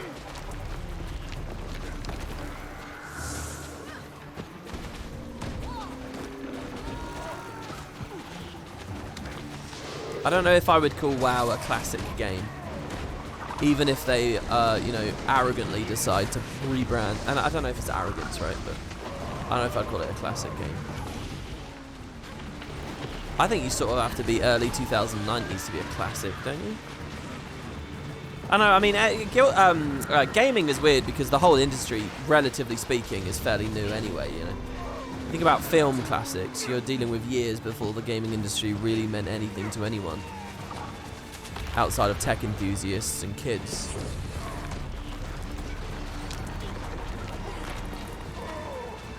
Maybe I'm wrong. There's probably a whole really good discussion on what justifies a classic. The Marathon trilogy is a classic game. Yeah, I never really played Marathon. I don't really know anything about it. I know that there's a couple of Easter eggs in the Bungie Halo games for Marathon, and I know those, but I don't actually know what they're like alluding to or whatever. Not really. So it's this champion, right? Is it this commander? And then we get it? I'm quite happy to see how active this area is. Talking about Guild Wars being on a downward trend, I have to say, I keep trying to like be alone and like get footage in places, and I'm constantly seeing people run around. I don't know if it is on a downward trend, even End of Dragons notwithstanding. It feels very populated. I don't know whether we've just got such like a doomery like mindset now. I don't know whether like the discussions we end up having are just too... Like, I like to believe there's a lot of people that are just out there chilling and having fun and never like... I don't know. I might have to do it again. Oh, you have to do this twice, do you? You soloed this guy on the 100% damage reduction herald. That's awesome.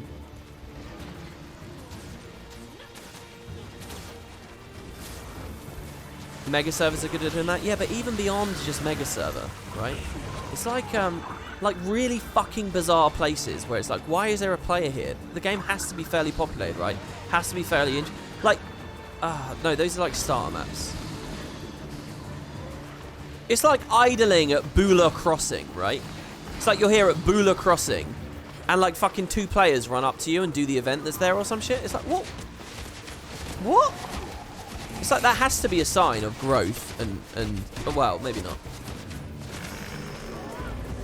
Maybe the game was never that bad with respect to stuff like that.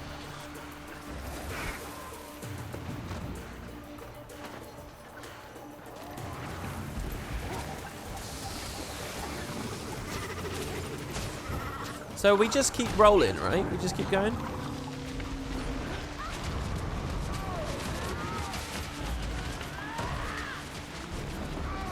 ArenaNet bots planted to make the game look more populated. You know, when I was shooting the build video earlier, I went to some Quetzal. You know, Heart of Thorns has the Quetzal archers. And I thought, hey, Quetzal can actually be kind of annoying. Like, if they hit you just right, if they slam you the projectiles, they have like the jump and stuff. They're a bit like Itzel in a way. And there's a hero challenge in Orient Basin where you fight a ton of them. Like you hit this sign and like 3 of them spawn, and there are like 3 veterans in the area as well, so if you're not careful you can aggro them all. So I was like, oh, I'll just demonstrate the build there. I ran over, and the first time I went there, I saw there were 3 Scourges who all fought the hero challenge, all at the exact time, and then just ran off. And the way that they played was all 3 Scourges were on small shade, and all 3 Scourges instantly placed all 3 shades, and all 3 Scourges put the shades in different spots. So a bit like this, right? But it wasn't 2, it was like 9 of them, because there were 3 Scourges. And they blew up this hero challenge, they blew up the Tengu, and then they just wandered off. And I was standing off to the side like, oh, I wanted to do that for my build demonstration. I thought, that's really weird. And I thought, oh, are they bots that are just farming the thing with some kind of scourge technique of some kind, shade technique? But they all then wandered off, and they seemed like players. So I didn't know what to think, really. They seemed like players. 2 of them were in the same guild. One of them had the Fractal God title as well, so I figured, well, no one's farming like a bot on an account that actually they care about. If you've got Fractal God, you probably actually, it's like a real account. It's not some burner account. Unless the guy had been hacked or something. But yeah, I watched it happen and then they left. But for a moment I was like, that's really odd gameplay. A multi-boxer? Ah, that could be that.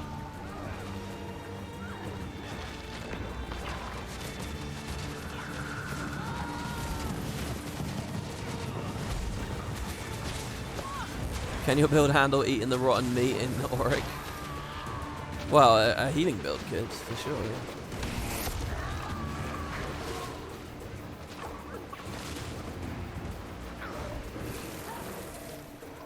I like this in open world Zergs as well. I didn't talk about that in my video, but I like that we get the 10 target boon application. Like, you see all the regen ticks I'm just fucking spamming out on people constantly?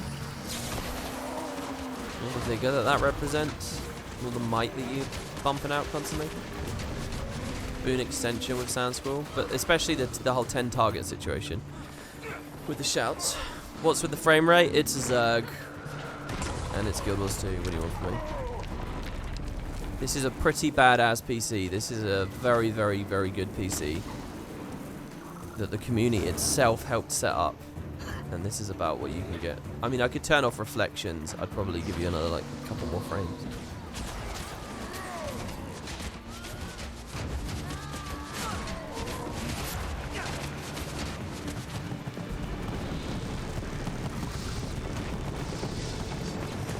Paid full price for POF, but in between promotions, smiley face, but it's worth it anyway. Yeah, I think POF's great, man. I think ArenaNet goes on sale really regularly, but I'd be happy to pay full price for POF. I think it's worth it.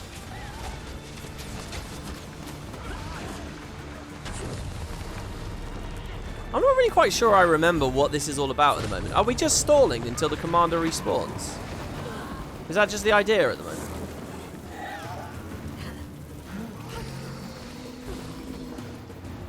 Speaking of Tempests and targets, you cleared severe challenge mode with 2 Tempests rotating rebounds to avoid the mechanics, and it was awesome. That sounds cool. Is it bad when you're not streaming? Yeah, in situations like this, absolutely. I could cull more of the people away. We could go lowest, reflections off. This is about as good as you're going to get.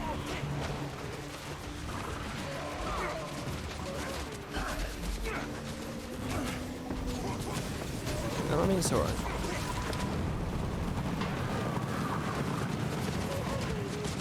Immelhoof spawns at past. Okay, so in 6 minutes?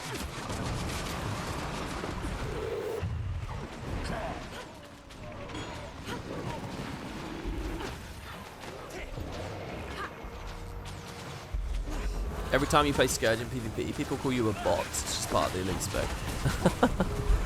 I don't think they're seriously calling you a bot, though, are they? They're just insulting you. They're not actually calling you a bot. They're saying you're playing mindlessly on a mindless class.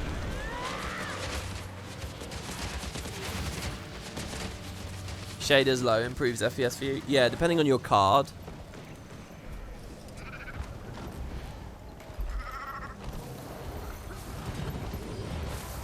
PAF was only 30 on release. Yeah, I think it was. It was only 30. Because I think people thought Heart of Thorns was overpriced. Wasn't Heart of Thorns 40 quid?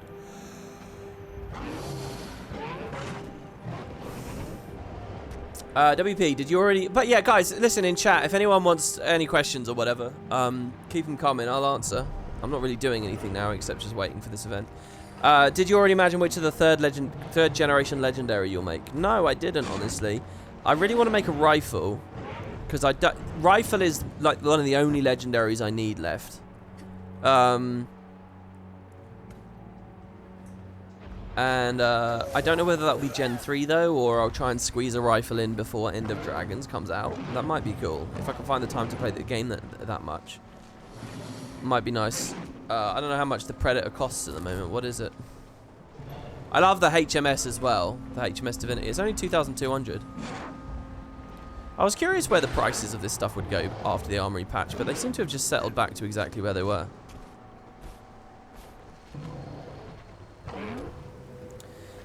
And pass up on the HMS Divinity. But the thing is, the HMS... I do like the HMS, but it's just...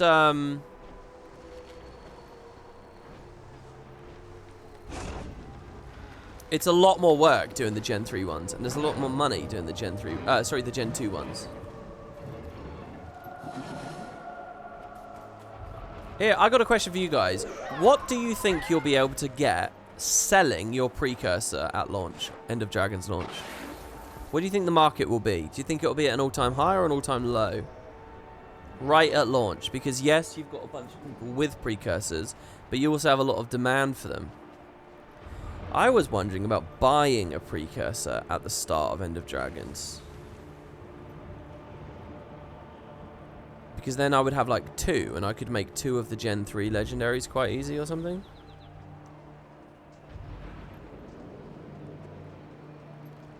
Do you have the second weapon for sets? For example, dueling swords. In some places I do, in other places I don't.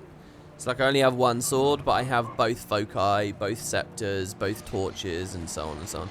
So sometimes I have 2, sometimes I only have 1. But for rifle, I don't have anything, so that's why I'm thinking... Rifle is the last legendary, I don't have anything. Oh, Nike says the one we'll get from the return, you're guessing might be account bound. Yeah, that's a good point, actually. But when you upgrade it to the full Aurene legendary, that will be tradable.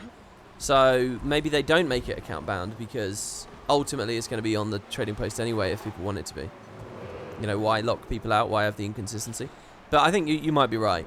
And then that's the other question. What about buying an Aurene weapon instantly at the start? You know? I think as far as two-handers are concerned, people might be keen. But then on the other side of it, it's like... What if you want Sword Shield? What if you want Primordus Sword Shield? What if you want Zaitan Sword Shield? What if you're a fucking Sylvari with the new Warden character creator options or something, and you want Morgemorth Sword Shield? You're probably going to want to pick up that second Aurene weapon quick, and get it cheap quick. So I don't know.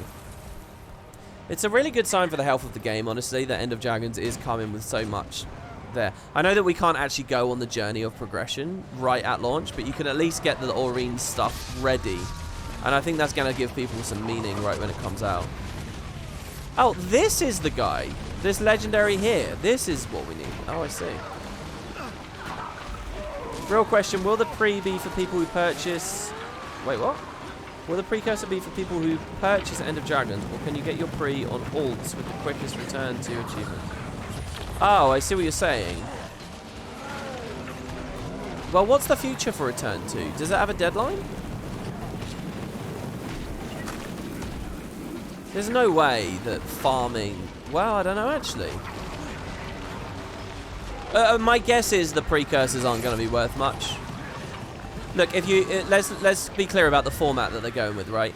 It's precursor into legendary, into other forms of the legendary. There's like 3 big-ass steps there. So there's a massive amount of gold all the way along the chain to finally be holding your Zaitan Greatsword. You've spent a lot of money in a lot of different areas. So the pre is just like the first little pebble on top of the mountain, right? I don't think that they'll make the pre's that expensive because they can squeeze you for money in all these other places along. You know, there's like, these are like 3-step legendaries rather than 2 steps from the others. So probably pre's won't be worth much. Yeah, okay, it's permanent. There's no deadline. Oh, and the other thing is as well, alts aren't going to have all the gems spent for all the patches right then, right? So it's just not going to work. Okay, I didn't get shit ding there. Are you guys... What am I doing here? Revenge of the High Sage. Defeat the Harathi High Sage and the massive earth elemental it summons. Sorry, am I just doing the complete wrong thing here?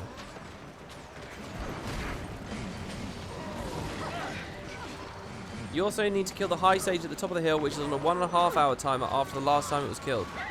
So we don't know when it's coming up.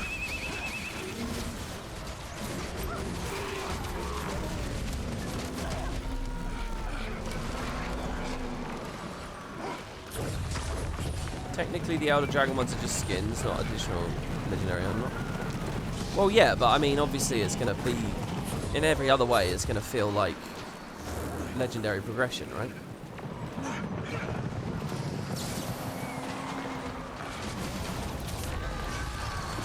I'm not expected to get totally new items, obviously. Yeah, it's the guy at the top, yeah. So the question is just when's he next spawning? I guess I'll ask people in chat.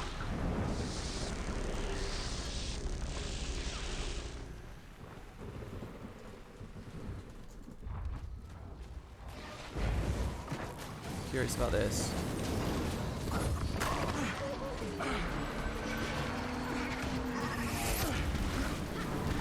Statistically 45 minutes. Yeah, we'd be halfway, right?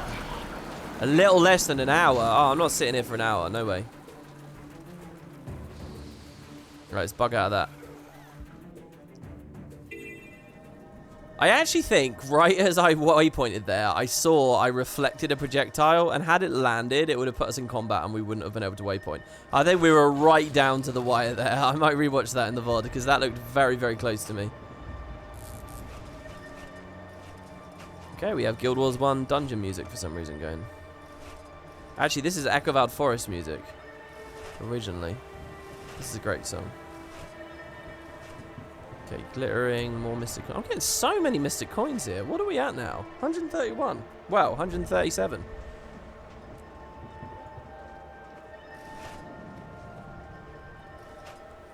Achievement chest.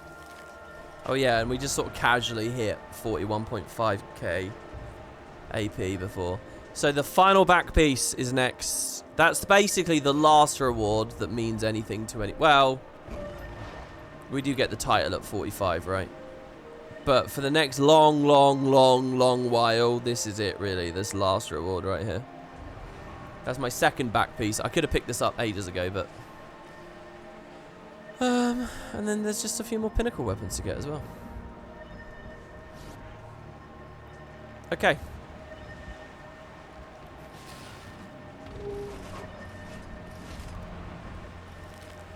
Doing my best, as you guys can see, to actually clear my inventory out immediately. We'd salvage our bloodstone warped hides and see what we get for leather.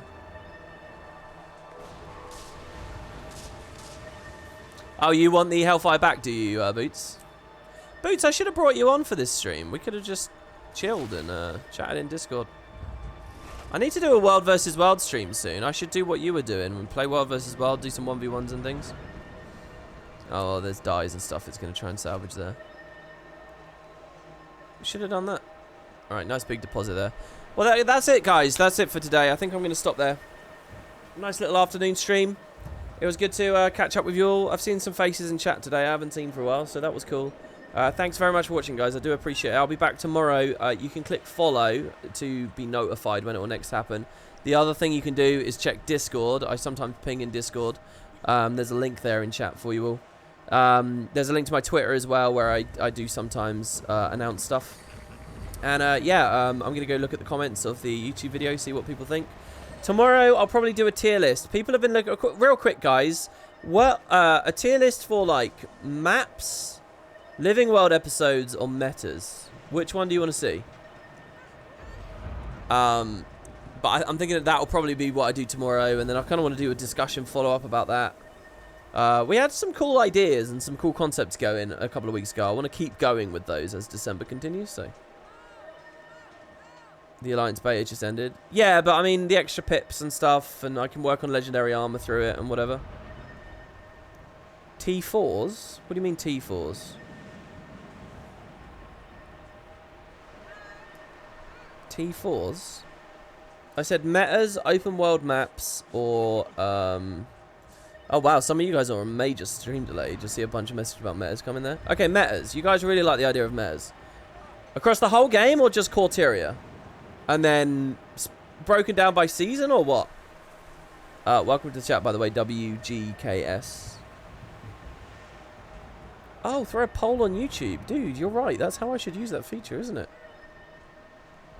Hey, maybe I should do that. Fractal Islands, that's a great idea for a tier list too, isn't it? That's a really good idea. But yeah, we'll figure that out. Thanks, guys. Again, I really appreciate it. I hope you enjoyed the stream, and I'll be back tomorrow, so... I hope to see you there. Thank you very much for the subs. And some of those bits as well. That was really lovely from some of you guys. Very rarely do I see us using those. So thank you, guys. Fun stream. See you tomorrow. Bye-bye, guys. And yeah, if you missed it, new video on YouTube. See yous.